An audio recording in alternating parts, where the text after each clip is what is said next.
ഒരുമിച്ച് ചേർത്ത് ജമിയത്തുൽ ഉലമയുടെ ഉത്തരവാദപ്പെട്ട ബോഡി പുറത്തിറക്കിയതാണ് ഈ പുസ്തകം. അതിൽ സംശയിക്കേണ്ട കാര്യമില്ല ഒന്ന്. ഇനി ഇതിലെ അബദ്ധങ്ങളില്ലേ എന്നാണ്. ഒരു സൂക്ഷ്മതക്കുറവ് ഈ പുസ്തകത്തിൽ വന്നത് എന്ന് പറഞ്ഞാൽ ഇബ്നു കസീർ റഹിമഹുല്ലയുടെ ഒരു തഫ്സീറിന്റെ അർത്ഥം കൊടുക്കുന്നിടത്ത് പിശാചിന്റെ മിത്രങ്ങൾ എന്ന് പറയേണ്ടിടത്ത് പിശാചുക്കൾ എന്ന് എഴുതി പോയിട്ടുണ്ട്. തിരുത്തേണ്ട ഒരബദ്ധം എന്ന് പറയുന്നത് ഈ പിശാചുക്കൾ എന്നത് പിശാചിന്റെ മിത്രങ്ങൾ എന്നാക്കണം എന്നതല്ലാതെ വേറെ ഒരു തെറ്റും ഈ പുസ്തകത്തിൽ ഇല്ല. തിരുത്തേണ്ട ഒരബദ്ധം എന്ന് പറയുന്നത് ഈ പിശാചുക്കൾ എന്നത് പിശാചിന്റെ മിത്രങ്ങൾ എന്നാക്കണം എന്നതല്ലാതെ വേറെ ഒരു തെറ്റും ഈ പുസ്തകത്തിൽ ഇല്ല. പിശാചിന്റെ മിത്രങ്ങൾ എന്ന് എഴുതേണ്ടിടത്ത് പിശാചുക്കൾ എന്ന് എഴുതി പോയിട്ടുണ്ട്. വേണമെങ്കിൽ അതും ന്യായീകരിക്കുകയൊക്കെ ചെയ്യാം. പക്ഷെ ജമിയത്തുൽ ഉലമക്ക് അത് ന്യായീകരിക്കേണ്ട ആവശ്യമില്ലല്ലോ. ഒരു പണ്ഡിതൻ പറഞ്ഞു എന്നുള്ളത് ഇസ്ലാം ദീനിൽ തെളിവല്ല. നദവത്തുൽ മുജാഹിദീന്റെ അന്നത്തെ ജനറൽ സെക്രട്ടറി ഒരു കാര്യം പറഞ്ഞു എന്ന് വിചാരിക്കുക, അതിനെതിരെ ഖുർആനും സുന്നത്തും തെളിവ് തരുന്നുവെങ്കിൽ ആ ജനറൽ സെക്രട്ടറിയുടെ വാക്ക് തള്ളിക്കളയണം എന്നും ഖുർആന്റെ സുന്നത്തിന്റെ തെളിവ് സ്വീകരിക്കണം എന്നുമുള്ളതാണ് സലഫുകളുടെ നിലപാട്, നദവത്തിന്റെ നിലപാട്. അതാണ് ഈ പ്രസ്ഥാനത്തെ മറ്റുള്ളവയിൽ നിന്ന് വേർതിരിച്ച് നിർത്തുന്നതും എന്ന് മനസ്സിലാക്കുക. വേണമെങ്കിൽ അതും ന്യായീകരിക്കുകയൊക്കെ ചെയ്യാം. പക്ഷെ ജമിയത്തുൽ ഉലമക്ക് അത് ന്യായീകരിക്കേണ്ട ആവശ്യമില്ലല്ലോ. ലാ ഇലാഹ ഇല്ലല്ലാഹ് പറഞ്ഞുകൊണ്ട് നടക്കുന്ന ആളുകൾ തന്നെ ചെയ്യുന്ന അട്ടിമറികൾ പുറത്തു വന്നുകൊണ്ടിരിക്കുകയാണ്. പരിശുദ്ധ ഖുർആനിന്റെ നേരെ ഒരു കാലഘട്ടത്തിലും ഒരാൾക്കും ധൈര്യം വരാത്ത സംഗതികളാണ് നടന്നുകൊണ്ടിരിക്കുന്നത്. ഇതറിയാതെ പോകരുത്, കാണാതെ പോകരുത്. വിശുദ്ധ ഖുർആനിനെ സംബന്ധിച്ച് അല്ലാഹു പറഞ്ഞിട്ടുണ്ട്, അതിനെ നാം കാക്കുന്നതാണ്, അതിനെ നാം തന്നെ സംരക്ഷിക്കുന്നതാണ്. അത് ഖിയാമത്ത് നാൾ വരെ അതിന്റെ വള്ളിപുള്ളി വ്യത്യാസം വരുത്താൻ ഒരാൾക്കും കഴിയാതെ സംരക്ഷിക്കും. ഏതെങ്കിലും കേമന്മാര്, കൊമ്പന്മാര്, വമ്പന്മാര് അതിലെന്തെങ്കിലും തെറ്റുകൾ വരുത്താൻ തയ്യാറായാൽ ഉടനടി കണ്ടുപിടിക്കാൻ ഈ ലോകത്തെ റബ്ബുൽ ആലമീൻ ഏർപ്പാട് ചെയ്തിട്ടുണ്ട്. വേണമെങ്കിൽ അതും ന്യായീകരിക്കുകയൊക്കെ ചെയ്യാം. പക്ഷെ ജമിയത്തുൽ ഉലമക്ക് അത് ന്യായീകരിക്കേണ്ട ആവശ്യമില്ലല്ലോ. ഈ ശബ്ദം ശ്രവിക്കുന്ന ഏതെങ്കിലും സുഹൃത്തുക്കൾ അത്തരത്തിലുള്ള ആളുകളെ സ്നേഹിക്കുന്നവരുണ്ടെങ്കിൽ സ്നേഹം പിൻവലിക്കണം എന്ന് എനിക്ക് അഭിപ്രായമില്ല. പക്ഷേ നിങ്ങൾക്ക് റബ്ബിന്റെ കിതാബിനോട് സ്നേഹമുണ്ടോ, അല്ലാഹുവിന്റെ വചനത്തിനോട് സ്നേഹമുണ്ടോ എങ്കിൽ ചിന്തിക്കണം. അല്ലാഹു സുബ്ഹാനഹു വ തആലയുടെ പൊരുത്തമെന്നുദ്ദേശിച്ചുകൊണ്ട് ഇത്തരത്തിലുള്ള തിന്മകൾക്കെതിരെ പ്രതികരിക്കാൻ ഈമാനുള്ള ഉമ്മമാരുള്ളേ, പെങ്ങന്മാരില്ലേ, സുഹൃത്തുക്കളില്ലേ, നിങ്ങൾ ഇറങ്ങണം. നാളെ മുതൽ ഇത്തരത്തിലുള്ള ആദർശവൈരികളെ പിടിച്ചുകെട്ടാൻ നമ്മുടെ കയ്യിലുള്ളത് വിശുദ്ധ ഖുർആനാണ്. നേരത്തെ ജിഹാദിനെ കുറിച്ചുള്ള വിഷയം പറഞ്ഞപ്പോ എന്റെ സുഹൃത്തോദിയില്ലേ, വജാഹിദുഹും ബിഹി ജിഹാദൻ കബീറാ, വിശുദ്ധ ഖുർആൻ കൊണ്ട് ഇവരോട് ഏറ്റവും വലിയ യുദ്ധം നടത്തിക്കോ നബിയേ എന്ന് പറയുന്നുവെങ്കിൽ ഇത്തരത്തിലുള്ള കള്ളന്മാരെ തൊണ്ടി സഹിതം പിടികൂടാനാണ് ഇവിടെ മുജാഹിദ് പ്രസ്ഥാനം നടക്കുന്നത്. നിങ്ങളത് പഠിച്ചു വെക്കണം. അള്ളാഹുവിന്റെ ആയത്തിന് നേരെ എന്തൊരു കടന്നു കയ്യേറ്റമാണ്, എന്തൊരു കരുളുറപ്പാണ്, എന്തൊരു ധൈര്യമാണത്. വേണമെങ്കിൽ അതും ന്യായീകരിക്കുകയൊക്കെ ചെയ്യാം. പക്ഷെ ജമിയത്തുൽ ഉലമക്ക് അത് ന്യായീകരിക്കേണ്ട ആവശ്യമില്ലല്ലോ. ജമിയത്തുൽ ഉലമയുടെ ബുക്കിൽ പ്രമാണപരമായി തെറ്റ് സംഭവിച്ചിട്ടുണ്ടോ എന്നതാണല്ലോ പ്രധാനമായ ചോദ്യങ്ങളിലൊന്ന്. അതില്ല എന്നാണ് ഹനീഫ് കായക്കുടിയെ പോലെയുള്ള ആളുകൾ വ്യാഖ്യാനിക്കുന്നതും വിശദീകരിക്കുന്നതും. അഥവാ ഞങ്ങൾക്ക് തെറ്റുപറ്റിയാൽ അത് ഞങ്ങളുടെ തെറ്റല്ലേ, അത് ജമിയത്തുൽ ഉലമയുടെ തെറ്റാകുമോ എന്നാണ് ഹനസ് മുസ്ലിയാർ ജാമിയ നദ്വിയയിലെ പ്രോഗ്രാമിൽ ചോദിക്കുന്നത്. യഥാർത്ഥത്തിൽ നിസ്സാരമായ ഒരു പ്രശ്നമല്ല ഇവിടെ വിശുദ്ധ ഖുർആൻ ദുർവ്യാഖ്യാനിക്കുക എന്നത്. അള്ളാഹു ഉദ്ദേശിക്കാത്ത ഒരു അർത്ഥം പറഞ്ഞിട്ട് ഖുർആനിൽ പറയുന്നു എന്ന് പറഞ്ഞാൽ അള്ളാഹു പറയുന്നു എന്നാണ് അർത്ഥം. വിശുദ്ധ ഖുർആൻ നമ്മെ പഠിപ്പിച്ചു തരുന്നത് ഇതാകുന്നു എന്ന് പറഞ്ഞാൽ അതിന്റെ അർത്ഥം എത്ര അപകടകരമാണ്. ഈ വിഷയമാണ് ഹുസൈൻ സലഫി ഇവിടെ വിശദീകരിച്ചിട്ടുള്ളത്. അദ്ദേഹത്തിന്റെ വിശദീകരണത്തിന്റെ ഗൗരവവും അദ്ദേഹം അത് ഉണർത്തിയതിന്റെ ആ താളക്രമവും നിങ്ങൾ ഓർക്കുന്നുണ്ടാകും. കേരളത്തിലെ സത്യസന്ധരായ പ്രബോധകരെല്ലാം ഈ ദുർവ്യാഖ്യാന പ്രവണതയെ ശക്തമായി എതിർത്തു പോന്നിട്ടുണ്ട്. അതാണ് യഥാർത്ഥത്തിൽ നമ്മളും നിർവഹിച്ചുകൊണ്ടിരിക്കുന്നത്. MT വിഷന്റെ പിന്നിൽ പ്രവർത്തിക്കുന്നവർ മഹാപണ്ഡിതന്മാരല്ലെങ്കിലും മഹാപണ്ഡിത ധർമ്മമാണ് യഥാർത്ഥത്തിൽ MT വിഷൻ നിർവഹിച്ചുകൊണ്ടിരിക്കുന്നത്. അത് രംഗത്ത് വന്നപ്പോൾ പല ആളുകൾക്കും ശക്തമായി തലവേദന ഉണ്ടായി എന്ന് നമുക്ക് മനസ്സിലാക്കാൻ സാധിച്ചു. കാരണം പിന്നീട് നടന്ന എല്ലാ വിശദീകരണ യോഗങ്ങളിലും MT വിഷനെതിരെ കൊടുങ്കാറ്റ് കണക്കെ ആഞ്ഞടിക്കുകയുണ്ടായി. വളരെ പ്രധാനമായ ഒരു കാര്യവും ഇവിടെ നാം ഓർക്കേണ്ടതുണ്ട്. മാക്സിമം തെറ്റിദ്ധരിപ്പിക്കുന്നത് എന്ന് MT വിഷനെ പറ്റി പറയുമ്പോൾ ആരാണ് അതിലെ കഥാപാത്രങ്ങൾ? MT വിഷൻ അവതരിപ്പിക്കുന്ന വ്യക്തികൾ ആരാണ്? ഈ വിശദീകരണം നൽകിയ ആളുകൾ തന്നെ, മാക്സിമം തെറ്റിദ്ധരിപ്പിക്കുന്നത് എന്ന് വ്യാഖ്യാനിച്ച ആളുകൾ തന്നെ. നിങ്ങളാണ് ജനങ്ങളെ മാക്സിമം തെറ്റിദ്ധരിപ്പിച്ചിട്ടുള്ളത്. നിങ്ങൾ മുമ്പ് പറഞ്ഞ ആശയത്തിൽ നിന്ന് വ്യത്യസ്തമായി ഒരു പുതിയ ആശയം നിങ്ങൾ പറയുന്നു. അഥവാ കഴിഞ്ഞ കുറെ നാളുകളായി മടപൂരികൾ ഇവിടെ വിശദീകരിച്ചു കൊണ്ടിരുന്ന കാര്യങ്ങളെ നിങ്ങൾ ശരിവെക്കുന്നു. 10 വർഷക്കാലമായി മടപൂരികളുടെ ദൗത്യമെന്തോ അതായിരുന്നു ശരിയെന്നും കേരള ജമിയത്തുൽ ഉലമയേക്കാൾ പാണ്ഡിത്യം അവരുടെ ജമിയത്തുൽ ഉലമക്കായിരുന്നു എന്നും നിങ്ങൾ സമ്മതിക്കുകയാണ്. അത് മാത്രമാണോ? ഈ ജമിയത്തുൽ ഉലമക്ക് സംഭവിച്ച ജമിയത്തുൽ ഉലമയുടെ ബുക്കിലെ 33-ാമത്തെ പേജിൽ ഇമാം റാസിയുടെ, ഇമാം ഇബ്നു കസീറിന്റെ ഇബാറത്ത് കൊടുത്തെടുത്ത് ബ്രാക്കറ്റിൽ പിശാചുക്കൾ എന്ന് കൊടുക്കുകയാണ്. അഥവാ അവിടെ ഉദ്ദേശിച്ചത് മക്കാമുശ്രിക്കുകളെ കുറിച്ചാണ്.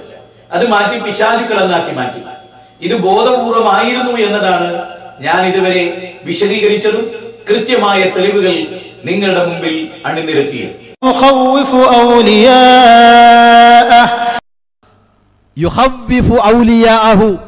ഖുർആൻ പറഞ്ഞു നിങ്ങൾ അവനെ ഭയപ്പെടേണ്ടതില്ല, പിശാചിനെയല്ല നിങ്ങൾ പേടിക്കേണ്ടത്. ഖുർആൻ പറഞ്ഞു നിങ്ങൾ അവനെ ഭയപ്പെടേണ്ടതില്ല, പിശാചിനെയല്ല നിങ്ങൾ പേടിക്കേണ്ടത്.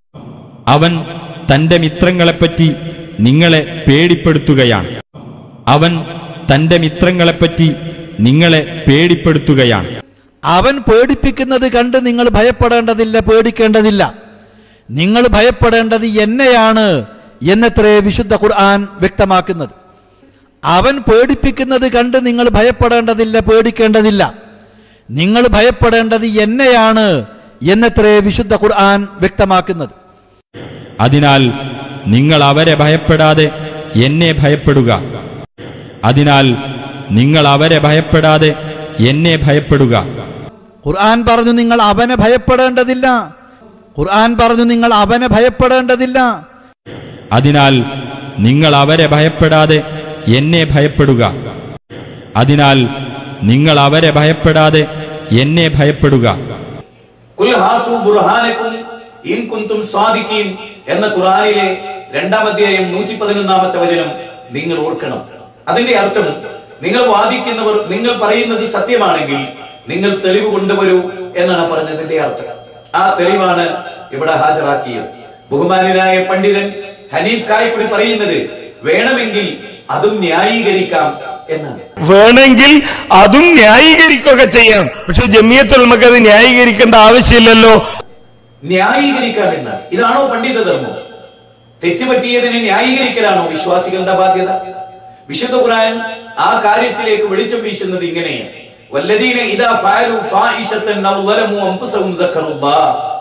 വല്ല തെറ്റുകളും സംഭവിച്ചു പോയാൽ, സ്വന്തത്തോട് അതിക്രമം പ്രവർത്തിച്ചു പോയാൽ അത് പടച്ചതമ്പുരാനോട് ഏറ്റുപറയുന്നവരാണ് യഥാർത്ഥ വിശ്വാസികൾ. ഇതെല്ലാവർക്കും ബാധകമാണ്. ഈ ദൗത്യമാണ് മുജാഹിദ് പ്രസ്ഥാനം നിർവഹിക്കുന്നത്.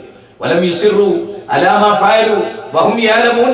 അറിഞ്ഞുകൊണ്ട് അസത്യത്തിൽ ഉറച്ചു നിൽക്കുന്നവരല്ല യഥാർത്ഥ വിശ്വാസികൾ.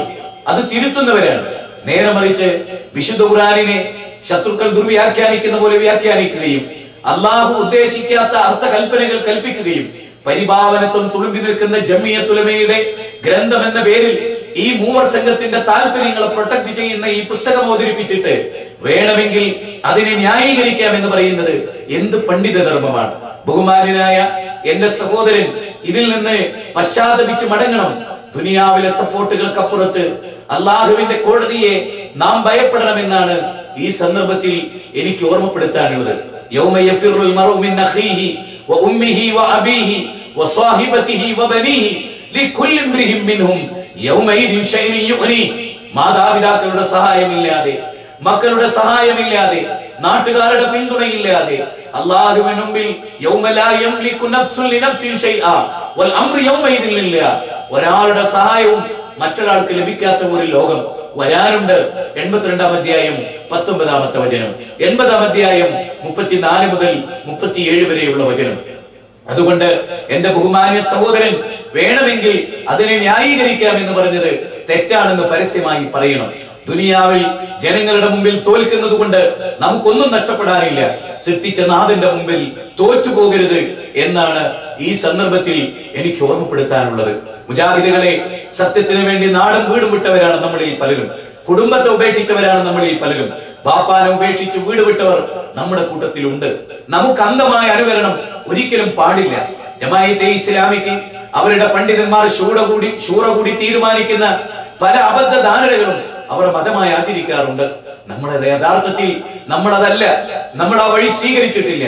സച്ചരിതരായ സലഫുകളുടെ വഴിയാണ് നാം ഇവിടെ അവലംബിക്കേണ്ടത്.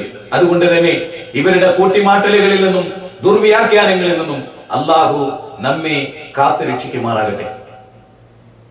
സുഹൃത്തുക്കളെ, കള്ളപ്രചരണം നടത്തുന്ന മുനാഫിക്കിനെ പേടിക്കണ്ടെന്ന് അല്ല പറഞ്ഞീനെ, മുശരിക്കിനെ പേടിക്കണ്ടെന്ന് അല്ല പറഞ്ഞീനെ, ശൈത്താനെ പേടിക്കണ്ടെന്നാക്കി. എന്നിട്ട് ഇത് മുണിങ്ങി നടക്കുന്ന കുറെ ആളുകളും പല പേര് ഞാൻ പറയണില്ല.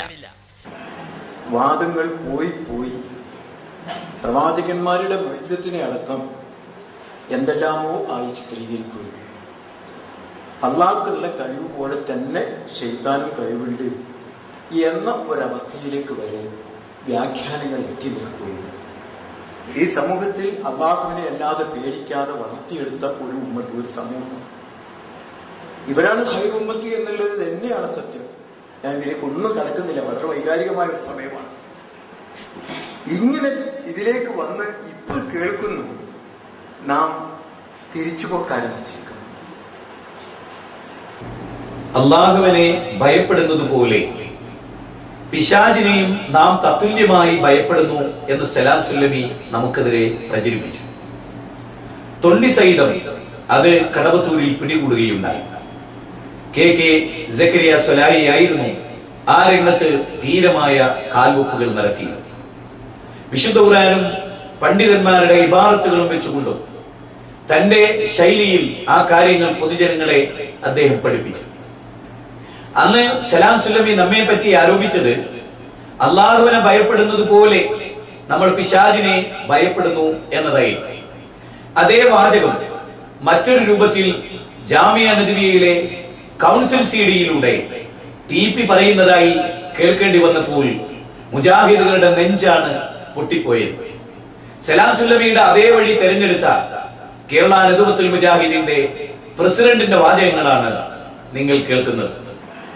വാദങ്ങൾ പോയി പ്രവാചകന്മാരുടെ മത്സ്യത്തിനെ അടക്കം എന്തെല്ലാമോ ആയി ചിത്രീകരിക്കുകയും അള്ളാഹ്ക്കുള്ള കഴിവ് പോലെ തന്നെ ശൈത്താനും കഴിവുണ്ട് എന്ന ഒരവസ്ഥയിലേക്ക് വരെ വ്യാഖ്യാനങ്ങൾ എത്തി നിൽക്കുകയും ഈ സമൂഹത്തിൽ അള്ളാഹുവിനെ അല്ലാതെ പേടിക്കാതെ വളർത്തിയെടുത്ത ഒരു ഉമ്മത്ത്, ഒരു സമൂഹം, ഇവരാണ് ഖൈർ ഉമ്മത്ത് എന്നുള്ളത് തന്നെയാണ് സത്യം.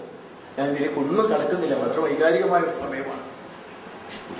ഇങ്ങനെ ഇതിലേക്ക് വന്ന് ഇപ്പോൾ കേൾക്കുന്നു, നാം തിരിച്ചുപോക്ക് ആരംഭിച്ചിരിക്കുന്നു. അദ്ദേഹം പറയുന്നത് അള്ളാഹുവിനുള്ള എല്ലാ കഴിവുകളും പിശാചിന് വകവെച്ചു കൊടുക്കുന്നിടത്തേക്ക് മുജാഹിദുകളിൽ ഒരു വിഭാഗം മാറിപ്പോയി എന്നതാണ്.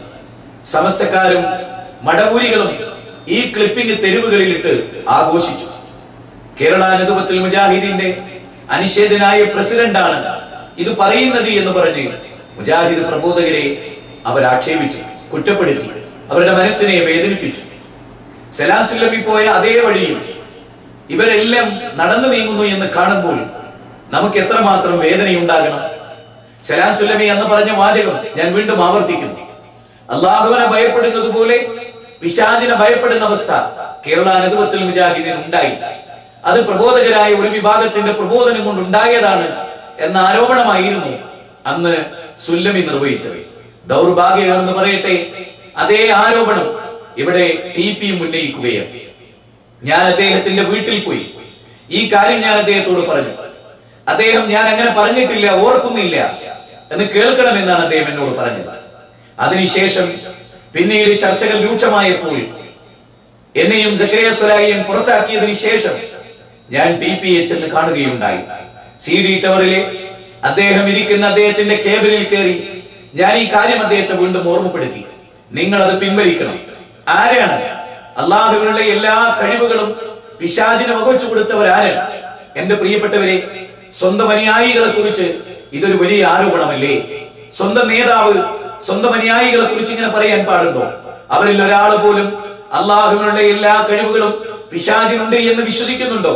ഒരാൾ പോലും കേരളക്കരയിലുണ്ടോ? ഈ ആരോപണങ്ങൾ പറഞ്ഞ് ഇവിടുത്തെ ഇസ്ലാമി പ്രസ്ഥാനത്തിന്റെ ശത്രുക്കളെ സന്തോഷിപ്പിക്കുന്ന പ്രവൃത്തിയാണ് നമ്മുടെ നേതാവ് ചെയ്യുന്നത് എന്ന് തുറന്നു പറഞ്ഞാൽ അത് നേതൃത്വത്തിനെതിരാകുമോ? പ്രിയപ്പെട്ടവരെ, അള്ളാഹുവിന്റെ ഖുർആനും തിരുസുന്നത്തിൽ ലംഘിച്ചുകൊണ്ട് സ്വന്തം അനുയായികൾക്കെതിരെ ആരോപണം ഉന്നയിച്ച് ശത്രുക്കൾക്ക് പരിഹസിക്കാൻ കഥാപാത്രങ്ങളാക്കി മാറ്റിയ ഇദ്ദേഹം യഥാർത്ഥത്തിൽ നമ്മെ നയിക്കാൻ യോഗ്യനായ നേതാവാണോ?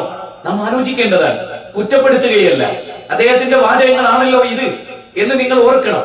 മാത്രവുമല്ല, ജംഇയ്യത്തുൽ ഉലമയുടെ ഉത്തരവാദിത്തപ്പെട്ട ബോഡിയിൽ CD ടവറിൽ വെച്ച് നടന്ന വിശദീകരണ യോഗത്തിൽ അള്ളാഹുവിനോട് പ്രാർത്ഥിക്കണമെന്ന് പറയുന്നവരും അള്ളാഹു അല്ലാത്തവരോട് പ്രാർത്ഥിക്കാം, അതിലൊരു തകരാറുമില്ലെന്ന് പറയുന്നവരും മുജാഹിദ് പ്രസ്ഥാനത്തിലുണ്ട് എന്നിവരെ അദ്ദേഹം പ്രസംഗിക്കുകയുണ്ടായി. നമുക്കിടയിൽ രണ്ട് തരത്തിലുള്ള ചർച്ചകൾ ഉണ്ടായി എന്നും അത് അള്ളാഹു അല്ലാത്തവരോട് പ്രാർത്ഥിക്കാം എന്ന വാദമാണ് എന്നും അദ്ദേഹം പറഞ്ഞു. അരിയത്രേ പയറഞ്ഞായി എന്ന് പറയുന്നത് പോലെ, അഞ്ഞനം എന്നത് ഞാനറിയും മഞ്ഞൾ പോലെ വെളുത്തിട്ട് എന്ന് പറയുന്നത് പോലെ എന്താണ് നമുക്കിടയിലുള്ള വാദം? അത് പഠിച്ചില്ല, മനസ്സിലാക്കിയില്ല. ആരോ ഓതിക്കൊടുത്ത പല്ലവി കേട്ട് മുജാഹിദ് പ്രസ്ഥാനത്തിന്റെ പ്രബോധകന്മാരെ, ജീവിതം മുഴുവനും മുജാഹിദ് പ്രസ്ഥാനത്തിന്റെ ആദർശവേദിയിൽ ഒഴിഞ്ഞു വെച്ച പണ്ഡിതന്മാരെ താറടിക്കാനും അവരെ കൊച്ചാക്കാനും അവർ അന്ധവിശ്വാസത്തിലേക്ക് പോയി എന്ന് പറയാനുമാണ് ഇത്തരത്തിലുള്ള ആരോപണങ്ങൾ. ആ ഭാഗം നിങ്ങൾ വീണ്ടും വീണ്ടും ക്ലിയറായി കേൾക്കുക. അള്ളാഹു ഇവർക്കെല്ലാം സൽബുദ്ധി പ്രദാനം ചെയ്യുകയും നമ്മെ നല്ല നിലയിൽ നയിക്കാൻ അള്ളാഹു അവർക്ക് കഴിവ് നൽകുകയും ചെയ്യട്ടെ എന്ന് ആത്മാർത്ഥമായി പ്രാർത്ഥിക്കുകയും പടച്ച തമ്പുരാൻ അവർക്ക് പുറത്തു കൊടുക്കട്ടെ എന്നും ഞാൻ ആത്മാർത്ഥമായി പ്രാർത്ഥിക്കുന്നു.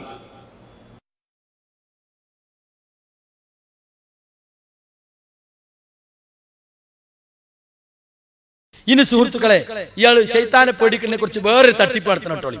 പടച്ചോനെ പേടിക്കുന്നത് പോലെ ശൈത്താനെ പേടിക്കണം എന്നാണ് നമ്മൾ പറയുന്നത്. ഇത് വരുത്തി തീർക്കാൻ നമുക്ക് തൗഹീദിൽ പേച്ചു എന്ന് വരുത്തണല്ലോ, അതിനുവേണ്ടി ഇയാൾ കളിക്കുന്ന കളിയാണ്. ഒന്നാമത്തത് ഖുർആൻ ഇന്നല്ലദീന യഖ്ശൗന റബ്ബഹും ബിൽ ഗൈബി, മറഞ്ഞ നിലക്ക് അള്ളാനെ മാത്രമേ പേടിക്കാൻ പാടുള്ളൂ. മൻ ഖശിയ റഹ്മാന ബിൽ ഗൈബി. മുസ്ലിങ്ങൾ എന്ന് പറഞ്ഞാൽ മുവഹിദീങ്ങൾ എന്ന് പറഞ്ഞാൽ പരമകാരുണ്യകനെ മാത്രമേ മറഞ്ഞ നിലക്ക് ഭയപ്പെടുള്ളൂ എന്ന് പറഞ്ഞു.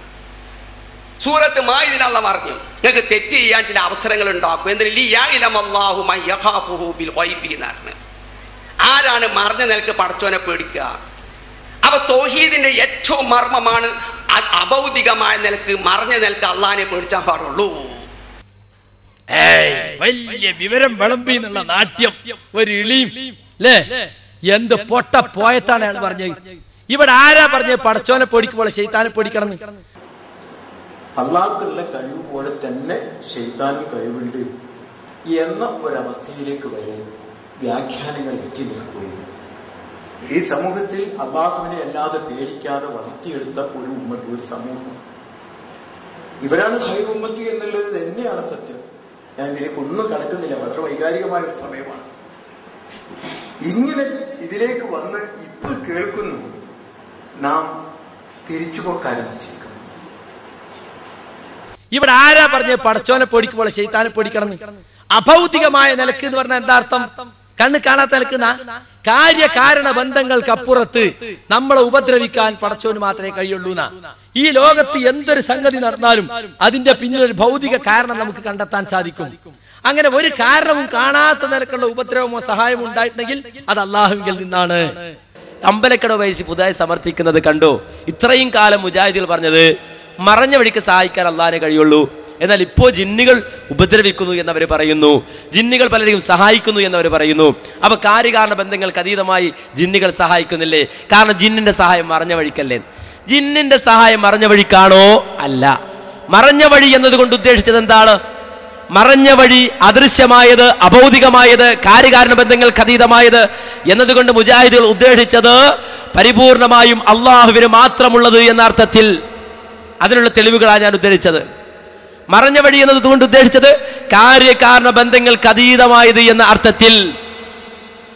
ആ കാരികാന ബന്ധങ്ങൾക്ക് അതീതമായി സൃഷ്ടികൾക്ക് കഴിയുമെന്ന് വിശ്വസിച്ചത്, അഭൗതികമായി ഇവിടെയുള്ള സൃഷ്ടികൾക്ക് സഹായിക്കാൻ കഴിയുമെന്ന് പറഞ്ഞത്, മറഞ്ഞ വഴിക്ക്, ആ നിലക്കുള്ള മറഞ്ഞ വഴിക്ക് സൃഷ്ടികൾക്ക് സഹായിക്കാൻ കഴിയുമെന്ന് പറഞ്ഞത് ആരാ? സമസ്തക്കാരാ. അഭൗതികമായ സഹായമാണ് അള്ളാഹു ചെയ്യുന്നത്, അഭൗതികമായ സഹായം അള്ളാഹു അല്ലാത്തവർ ചെയ്യുകയില്ല എന്ന് ഖുർആനിലില്ല. അങ്ങനെ ഖുർആനിൽ ഒരായത്തും തെളിയിക്കാൻ കഴിയൂല. നേരെ മറിച്ച് അഭൗതികമായ സഹായം അള്ളാഹു അല്ലാത്തവർ ചെയ്യും എന്ന് തന്നെയാണ് ഖുർആനിലുള്ളത്. ഒരു ചെറിയ ആയത്ത് മനസ്സിലാക്കിയാൽ മതി. വൽ മലായികത്തു ബഅദ ദാലിക ലഹീർ. അള്ളാഹുവിന്റെ സഹായത്തിന് പുറമെ മലക്കുകളും സഹായിക്കുമെന്ന് ഖുർആൻ വ്യക്തമായി പറഞ്ഞിട്ടുണ്ട്. മലക്കുകളുടെ സഹായം ഭൗതികമല്ല, അഭൗതികമാണ്, സാധാരണമല്ല, അസാധാരണമാണ്, കാര്യകാരണ ബന്ധങ്ങൾക്ക് അതീതമാണ്. ചുരുക്കത്തിൽ അഭൗതികമായ സഹായം അത് അള്ളാഹു മാത്രമേ ചെയ്യുകയുള്ളൂ, മറ്റ് അമ്പിയാക്കളോ മലക്കുകളോ ചെയ്യുകയില്ലെന്ന് ഖുർആനിൽ ഇല്ല. ഉണ്ടെന്ന് പറയുന്നത് ശുദ്ധ കളവാണ്, ആർക്കും തെളിയിക്കാനും സാധ്യമല്ല. എന്നാൽ ജിന്നും മലക്കും എന്തല്ല, കാണുന്നില്ല എന്നുള്ളത് കൊണ്ട്, അള്ളാന്റെ സൃഷ്ടിയാണ് എന്നതുകൊണ്ട് അവ ഭൗതിക വസ്തുക്കളല്ല, അവ ഗൈബിൽപ്പെട്ടതാണ്, പൂർണ്ണമായും അദൃശ്യമായ അഭൗതികമായ വസ്തുക്കളിൽപ്പെട്ടതാണ് എന്നാണ് ഇന്ന് വരെ നമ്മൾ മനസ്സിലാക്കി വന്നിട്ടുള്ളത്. അഭൗതികമായ സഹായമാണ് അള്ളാഹു ചെയ്യുന്നത്, അഭൗതികമായ സഹായം അള്ളാഹു അല്ലാത്തവർ ചെയ്യുകയില്ല എന്ന് ഖുർആനിലില്ല. അങ്ങനെ ഖുർആനിൽ ഒരായത്തും തെളിയിക്കാൻ കഴിയൂല. നേരെ മറിച്ച് അഭൗതികമായ സഹായം അള്ളാഹു അല്ലാത്തവർ ചെയ്യും എന്ന് തന്നെയാണ് ഖുർആനിലുള്ളത്. ഒരു ചെറിയ ആയത്ത് മനസ്സിലാക്കിയാൽ മതി. വൽ മലായികത്തു ബഅദ ദാലിക ലഹീർ. അള്ളാഹുവിന്റെ സഹായത്തിന് പുറമെ മലക്കുകളും സഹായിക്കുമെന്ന് ഖുർആൻ വ്യക്തമായി പറഞ്ഞിട്ടുണ്ട്. മലക്കുകളുടെ സഹായം ഭൗതികമല്ല, അഭൗതികമാണ്, സാധാരണമല്ല, അസാധാരണമാണ്, കാര്യകാരണ ബന്ധങ്ങൾക്ക് അതീതമാണ്. ചുരുക്കത്തിൽ അഭൗതികമായ സഹായം അത് അള്ളാഹു മാത്രമേ ചെയ്യുകയുള്ളൂ, മറ്റ് അമ്പിയാക്കളോ മലക്കുകളോ ചെയ്യുകയില്ലെന്ന് ഖുർആനിൽ ഇല്ല. ഉണ്ടെന്ന് പറയുന്നത് ശുദ്ധ കളവാണ്, ആർക്കും തെളിയിക്കാനും സാധ്യമല്ല.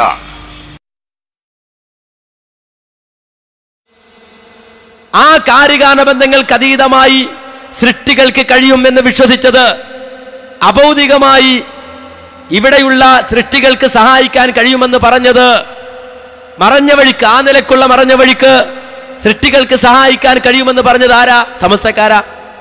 അവസാനത്തെ ചോദ്യമാണ്, ഒരല്ലാഹു അല്ലാത്ത വേറൊരാൾക്ക് അഭൗതിക കഴിവുണ്ട് നമ്മൾ വിശ്വസിച്ചു, ഈ തേടിയിട്ടില്ല, എന്നാൽ ഇത് ശിർക്കാണോ? അല്ലേ? ശിർക്കാണെങ്കിൽ സിഹിർ ഫലിക്കുമെന്ന് വിശ്വസിച്ചാൽ ശിർക്കാവും. സിഹിർ ചെയ്താൽ ശിർക്കാണെന്നുള്ള ചർച്ച വേറെ, അത് വേറെ. സിഹിർ ഫലിക്കുമെന്ന് വിശ്വസിക്കുമ്പോ അയാൾക്കൊരു അഭൗതിക കഴിവുണ്ട് എന്ന് വരുന്നു. കാരണം അയാൾ മറിഞ്ഞ വഴിക്ക് സഹായം തരാനും ഉപദ്രവിക്കാനും കഴിവുള്ള ആളാണ് നമ്മൾ വിശ്വസിക്കൽ വരുന്നു. എന്താ ഞങ്ങൾ പറഞ്ഞത്? സിഹിർ ചെയ്യുന്ന ആൾ, അയാൾ ജിന്നിനോട് സഹായം തേടുന്നു, അത് ശിർക്കാണ്, അത് ശിർക്കാണ്. ആ ജിന്നിനെ അയാൾ ഉപയോഗപ്പെടുത്തുന്നുവെങ്കിൽ, ആ ജിന്നിനെ അയാൾ ഉപയോഗപ്പെടുത്തുന്നു, അത് ഉപയോഗപ്പെടുത്തി ആ ജിന്ന് ഏതെങ്കിലും തരത്തിൽ ജിന്നിന്റെ കഴിവിൽപ്പെട്ട ഉപദ്രവങ്ങൾ അയാൾ അനുസരിച്ച് ചെയ്യും എന്ന് വിശ്വസിക്കുന്ന ശിർക്കല്ല. ആരെ പറഞ്ഞു കൊടുത്ത കഴിവുണ്ട്? ഏത് ജിന്നിന് ഏത് കഴിവാ കൊടുത്തത്? അത് എപ്പോഴൊക്കെ ഉപയോഗിക്കാൻ കഴിയാ? വല്ല തെളിവുണ്ട് നമുക്ക്? ആ ജിന്നിനെ അയാൾ ഉപയോഗപ്പെടുത്തുന്നുവെങ്കിൽ, ആ ജിന്നിനെ അയാൾ ഉപയോഗപ്പെടുത്തുന്നു, അത് ഉപയോഗപ്പെടുത്തി ആ ജിന്ന് ഏതെങ്കിലും തരത്തിൽ ജിന്നിന്റെ കഴിവിൽപ്പെട്ട ഉപദ്രവങ്ങൾ അയാൾ അനുസരിച്ച് ചെയ്യും എന്ന് വിശ്വസിക്കുന്ന ശിർക്കല്ല. ആരെ പറഞ്ഞു കൊടുത്ത കഴിവുണ്ട്? ഏത് ജിന്നിന് ഏത് കഴിവാ കൊടുത്തത്? അത് എപ്പോഴൊക്കെ ഉപയോഗിക്കാൻ കഴിയാ? വല്ല തെളിവുണ്ട് നമുക്ക്? ആ ജിന്നിനെ അയാൾ ഉപയോഗപ്പെടുത്തുന്നുവെങ്കിൽ, ആ ജിന്നിനെ അയാൾ ഉപയോഗപ്പെടുത്തുന്നു, അത് ഉപയോഗപ്പെടുത്തി ആ ജിന്ന് ഏതെങ്കിലും തരത്തിൽ ജിന്നിന്റെ കഴിവിൽപ്പെട്ട ഉപദ്രവങ്ങൾ അയാൾ അനുസരിച്ച് ചെയ്യും എന്ന് വിശ്വസിക്കുന്ന ശിർക്കല്ല. അവസാനത്തെ ചോദ്യമാണ്, ഒരല്ലാഹു അല്ലാത്ത വേറൊരാൾക്ക് അഭൗതിക കഴിവുണ്ട് നമ്മൾ വിശ്വസിച്ചു, ഈ തേടിയിട്ടില്ല, എന്നാൽ അത് ശിർക്കാണോ? അല്ലേ? അത് ശിർക്കാണ്. ആ വിശ്വാസം ശിർക്കാണ്. അഭൗതികമായി ഗൈബിയായ നിലക്ക് സഹായിക്കും, അത് ശിർക്കാണ്. ഗൈബിയായ നിലക്ക് സഹായിക്കാൻ സൃഷ്ടികൾക്കാർക്കും സാധ്യല്ല, അള്ളാഹുവിന് മാത്രമേ കഴിയൂ. കാര്യകാരണ ബന്ധങ്ങൾക്ക് അതീതമായി സഹായിക്കാൻ അള്ളാഹുവിന് മാത്രമേ കഴിയൂ. ജിന്ന് കാര്യകാരണ ബന്ധങ്ങൾക്ക് അതീതമായി ആരെയും സഹായിക്കില്ല, ആരെയും ഉപദ്രവിക്കില്ല. ജിന്ന് ഗൈബിയായി ആരെയും സഹായിക്കില്ല, ആരെയും ഉപദ്രവിക്കില്ല. ആ ജിന്ന് ഏതെങ്കിലും തരത്തിൽ ജിന്നിന്റെ കഴിവിൽപ്പെട്ട ഉപദ്രവങ്ങൾ അയാൾ അനുസരിച്ച് ചെയ്യും എന്ന് വിശ്വസിക്കുന്ന ശിർക്കല്ല, അത് ശിർക്കാണ്. ആ വിശ്വാസം ശിർക്കാണ്. അഭൗതികമായി ഗൈബിയായ നിലക്ക് സഹായിക്കും, അത് ശിർക്കാണ്. ഗൈബിയായ നിലക്ക് സഹായിക്കാൻ സൃഷ്ടികൾക്കാർക്കും സാധ്യല്ല, അള്ളാഹുവിന് മാത്രമേ കഴിയൂ. കാര്യകാരണ ബന്ധങ്ങൾക്ക് അതീതമായി സഹായിക്കാൻ അള്ളാഹുവിന് മാത്രമേ കഴിയൂ. ജിന്ന് കാര്യകാരണ ബന്ധങ്ങൾക്ക് അതീതമായി ആരെയും സഹായിക്കില്ല, ആരെയും ഉപദ്രവിക്കില്ല. ജിന്ന് ഗൈബിയായി ആരെയും സഹായിക്കില്ല, ആരെയും ഉപദ്രവിക്കില്ല. ആ കാര്യകാരണ ബന്ധങ്ങൾക്ക് അതീതമായി സൃഷ്ടികൾക്ക് കഴിയുമെന്ന് വിശ്വസിച്ചത് അഭൗതികമായി ഇവിടെയുള്ള സൃഷ്ടികൾക്ക് സഹായിക്കാൻ കഴിയുമെന്ന് പറഞ്ഞത് മറഞ്ഞ വഴിക്ക്, ആ നിലക്കുള്ള മറഞ്ഞ വഴിക്ക് സൃഷ്ടികൾക്ക് സഹായിക്കാൻ കഴിയുമെന്ന് പറഞ്ഞത് ആരാ? സമസ്തക്കാരാ. കാര്യകാരണ ബന്ധങ്ങൾക്ക് അതീതമായി നമ്മെ സഹായിക്കാൻ അള്ളാഹുവിനെ കഴിയൂ. ലോകത്തുള്ള എന്തായിരുന്നാലും ലികുല്ലി ശൈഇൻ സബബാ, ഖുർആൻ പറഞ്ഞു എല്ലാ കാര്യത്തിനും ഒരു കാരണമുണ്ട്. കാര്യകാരണബന്ധിതമായിട്ടാണ് ഈ ലോകത്ത് ഓരോന്നും പ്രവർത്തിക്കുന്നത്. എന്നാൽ കാര്യകാരണ ബന്ധങ്ങൾക്ക് അതീതമായി പ്രവർത്തിക്കാൻ അള്ളാഹുവിനെ കഴിയൂ എന്ന് മുജാഹിദിൽ പറഞ്ഞു. ഗൈബിയായ നിലക്ക് ഭയപ്പെടേണ്ടത് അള്ളാഹുവിനെ മാത്രമാണ് എന്ന് മുജാഹിദിൽ പറഞ്ഞു. ആ സമയത്ത് ഇവര് പറഞ്ഞു, ആര്? സമസ്തക്കാര് പറഞ്ഞു, ഔലിയാക്കൾക്ക്, അമ്പിയാക്കന്മാർക്ക് കാര്യകാരണ ബന്ധങ്ങൾക്ക് അതീതമായി സഹായിക്കാൻ കഴിയും, ഗൈബിയായ നിലക്ക് സഹായിക്കാൻ കഴിയും, അഭൗതികമായ നിലക്ക് സഹായിക്കാൻ കഴിയും. ആ അഭൗതികം കാര്യകാരണ ബന്ധങ്ങൾ എന്ന് ഔലിയാക്കളെ കുറിച്ചും ഇതര വസ്തുക്കളെ കുറിച്ചും അവർ ഉദ്ദേശിച്ച ആ കാര്യത്തെയാണ് മറഞ്ഞ വഴി എന്നതുകൊണ്ട് മുജാഹിദ് ഉദ്ദേശിച്ചത്. അത് അമ്പലക്കട വൈസ് തന്നെ പറയട്ടെ, അദ്ദേഹം തന്നെ വ്യക്തമാക്കും, നമുക്ക് കാണാൻ കഴിയും. ഇങ്ങനെ അവർ പറയാൻ കാരണം യഥാർത്ഥത്തിൽ സുന്നത്ത് ജമാഅത്തിനെ അംഗീകരിക്കുന്ന 14 നൂറ്റാണ്ട് കാലത്തെ മുസ്ലിം ജനകോടികൾ മുഴുവൻ മഹാത്മാക്കളിൽ നിന്ന് മറഞ്ഞ വഴിക്ക് ഗുണം കിട്ടുമെന്ന് പ്രതീക്ഷിക്കുന്നവരാ.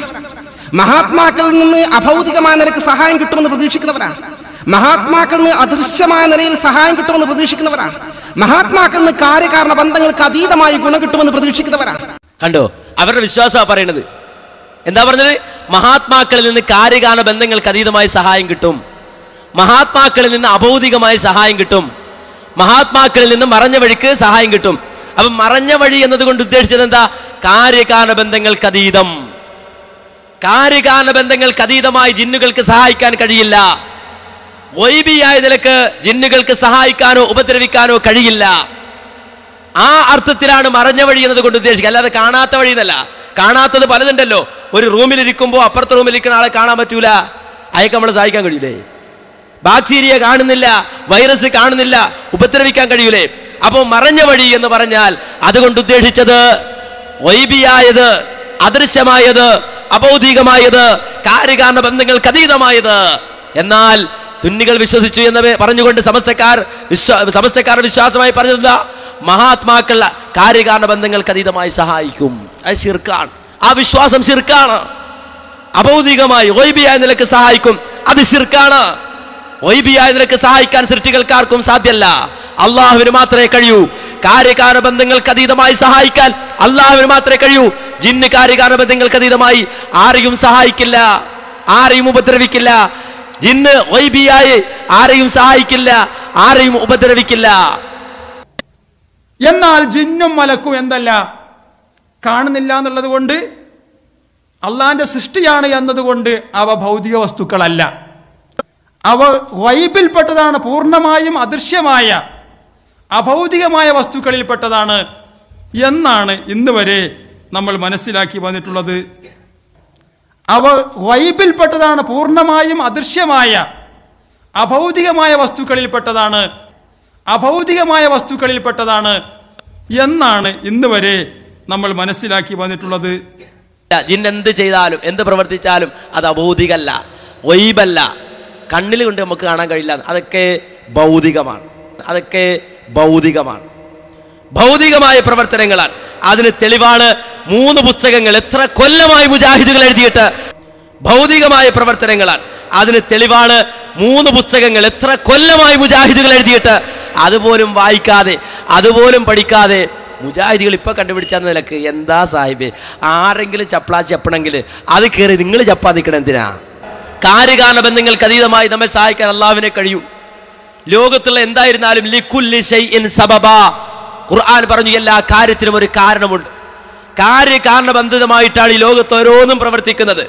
എന്നാൽ കാര്യകാരണ ബന്ധങ്ങൾക്ക് അതീതമായി പ്രവർത്തിക്കാൻ അള്ളാഹുവിനെ കഴിയൂ എന്ന് മുജാഹിദിൽ പറഞ്ഞു. അതാണ് അഭൗതിക നിർണാർത്ഥം. സബബ് മുസബബാത്തിന് അപ്പുറത്തുള്ളത്, കാര്യകാരണ ബന്ധങ്ങൾക്ക് അപ്പുറത്ത്. ആ നിലക്ക് ആരും ഇവിടെ പിശാചിനെ പേടിക്കുന്നില്ല. പൊട്ട പോയത്തം പറയാ, അത് മുടിങ്ങി നടക്കാൻ കുറച്ച് വിവരം കെട്ട മനുഷ്യന്മാരും. നിങ്ങൾ ആലോചിച്ച് നോക്കണം, ശൈത്താനെ പേടിക്കുന്നത് അള്ളാനെ പേടിക്കുന്നത് പോലെ കാര്യകാരണ ബന്ധങ്ങൾക്ക് അപ്പുറത്ത് നമ്മളെ സഹായിക്കാനോ ഉപദ്രവിക്കാനോ ശൈത്താന് സാധിക്കുമെന്ന് ആരാണ് ഇവിടെ പറഞ്ഞത്? ശൈത്താൻ നമ്മൾ കണ്ണ് കാണുന്നില്ല എന്നുള്ളത് ശരിയാ. അദൃശ്യം എന്ന വാക്ക്, മറഞ്ഞ മാർഗം എന്ന വാക്ക് ഇയാൾക്ക് മനസ്സിലായിട്ടില്ല. അതാ പോടത്തെ പ്രശ്നം. വേറൊരു പ്രശ്നം പെടില്ല. അഭൗതികം, അദൃശ്യമാർഗം, മറഞ്ഞ മാർഗം എന്നൊക്കെ പറഞ്ഞാൽ കാര്യകാരണ ബന്ധത്തിനപ്പുറത്തുള്ള മാർഗം എന്നാണ്. ആ നിലയ്ക്ക് നമ്മൾ ഉപദ്രവിക്കാൻ അള്ളാഹ്ക്ക് മാത്രമേ സാധിക്കുള്ളൂ. ജിന്നിനും സാധിക്കൂല, മലക്കിനും സാധിക്കൂല, മഹാത്മാക്കൾക്കും സാധിക്കൂല, അർവാഹികൾക്കും സാധിക്കൂല, ഒരു സൃഷ്ടിക്കും സാധിക്കൂല. ഇതാണ് അഭൗതികമായ നിലക്ക് പേടിക്കുക, അഭൗതികമായ നിലക്ക് പ്രതീക്ഷ അർപ്പിക്കുക എന്നൊക്കെ പറഞ്ഞുകൊണ്ട് ഉദ്ദേശിക്കണേ. അപ്പൊ അള്ളാഹു നിശ്ചയിച്ച കാര്യകാരണങ്ങളുടെ പരിധിയിൽപ്പെട്ട ഉപദ്രവം തന്നെയാണ് ശൈത്താന്റെ ഉപദ്രവം. ശൈത്താൻ നമ്മളെ ഉപദ്രവിക്കുന്നത് അള്ളാഹു അവനെ ഉപദ്രവ കാരണമായി നിശ്ചയിച്ചത് കൊണ്ടാണ്. മലക്കുകൾ നമ്മളെ സഹായിക്കുന്നുണ്ടെങ്കിൽ അള്ളാഹു നിശ്ചയിച്ചതാണ്. മനസ്സിലായില്ലേ? കാര്യകാരണ ബന്ധങ്ങൾക്ക് അതീതമായി ജിന്നുകൾക്ക് സഹായിക്കാൻ കഴിയില്ല. ഗൈബിയായ നിലക്ക് ജിന്നുകൾക്ക് സഹായിക്കാനോ ഉപദ്രവിക്കാനോ കഴിയില്ല. ആ പിശാച് മുഖാന്തരം എന്തുപദ്രം ഉണ്ടായാലും, പിശാച് ഏതെല്ലാം നിലക്ക് ആരെയൊക്കെ സഹായിച്ചാലും അത് ഒരിക്കലും അഭൗതികമോ കാര്യകാരണ ബന്ധങ്ങൾക്ക് അതീതമോ അല്ല. കാര്യകാരണ ബന്ധങ്ങൾക്ക് അതീതമായി ജിന്നുകൾക്ക് സഹായിക്കാൻ കഴിയില്ല. ഗൈബിയായ നിലക്ക് ജിന്നുകൾക്ക് സഹായിക്കാനോ ഉപദ്രവിക്കാനോ കഴിയില്ല.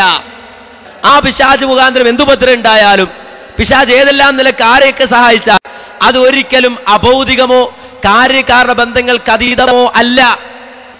ആ അർത്ഥത്തിലാണ് മറഞ്ഞ വഴി എന്നതുകൊണ്ട് ഉദ്ദേശിക്കുക, അല്ലാതെ കാണാത്ത വഴി എന്നല്ല. കാണാത്തത് പലതുണ്ടല്ലോ.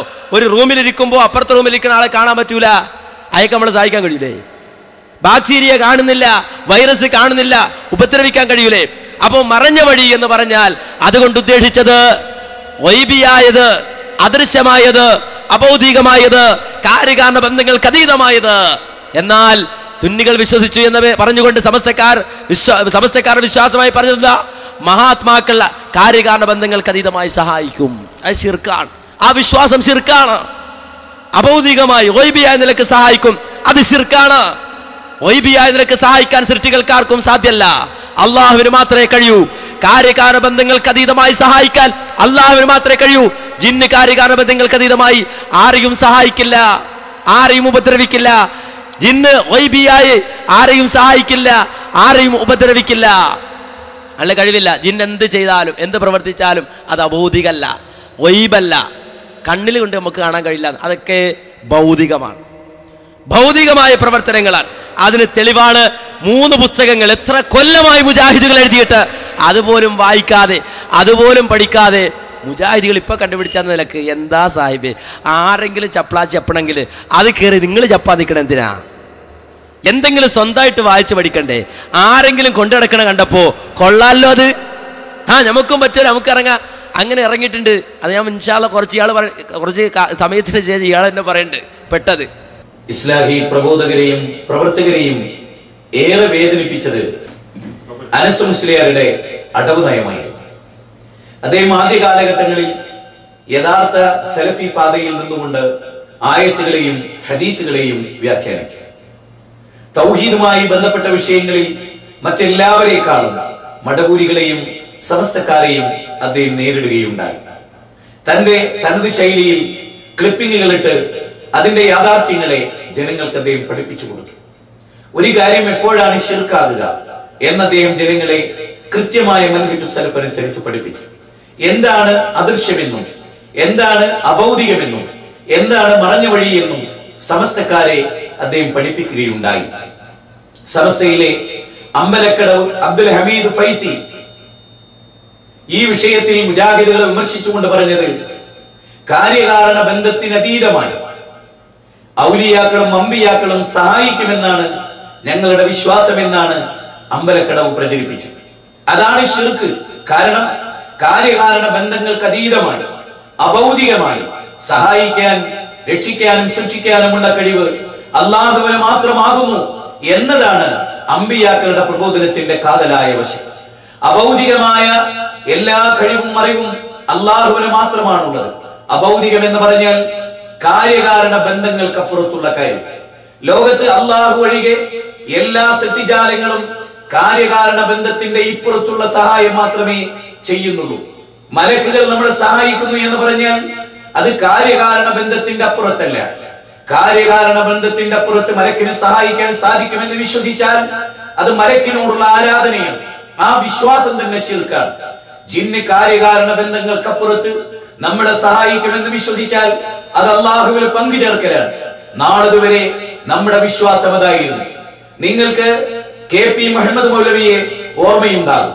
അള്ളാഹു അദ്ദേഹത്തിന് മർഹമത്തും നൽകി അനുഗ്രഹിക്കുമാറാകട്ടെ. KP മുഹമ്മദ് മൗലവി കേരള നദുബത്തുൽ മുജാഹിദിന്റെ അനിശ്ചിതനായ അമരക്കാരനായിരുന്നു, ജനറൽ സെക്രട്ടറി ആയിരുന്നു. 1980കളിൽ അദ്ദേഹം പ്രസിദ്ധീകരിച്ച ഇസ്തിഗാസയും തവസ്സുലും അക്കാലഘട്ടത്തിൽ ജീവിച്ചിരുന്ന ഏറ്റവും പ്രഗത്ഭന്മാരായ ജമിയത്തുൽ ഉലമയുടെ പണ്ഡിതന്മാർ ജീവിച്ചിരിക്കുകയാണ്.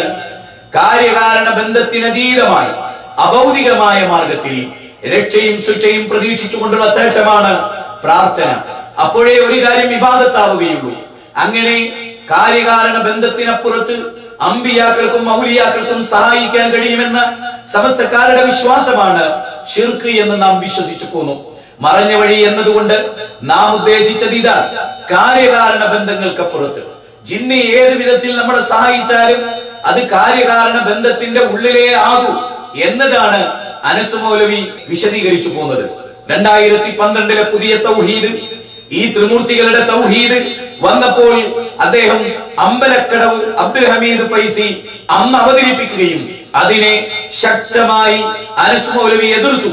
എന്നാൽ ദൗർഭാഗ്യകരം എന്ന് പറയട്ടെ, അമ്പലക്കടവ് അബ്ദുൽ ഹമീദ് ഫൈസിയുടെ ദേവത്ത് വിജയിക്കുകയും അതിലേക്ക് ഒരു മെമ്പറായി അനസ് മുസ്ലിയാരെ തിരിച്ചു കിട്ടുകയുമാണ് അമ്പലക്കടവ് അബ്ദുൽ ഹമീദ് ഫൈസിക്കുണ്ടായ നേട്ടം.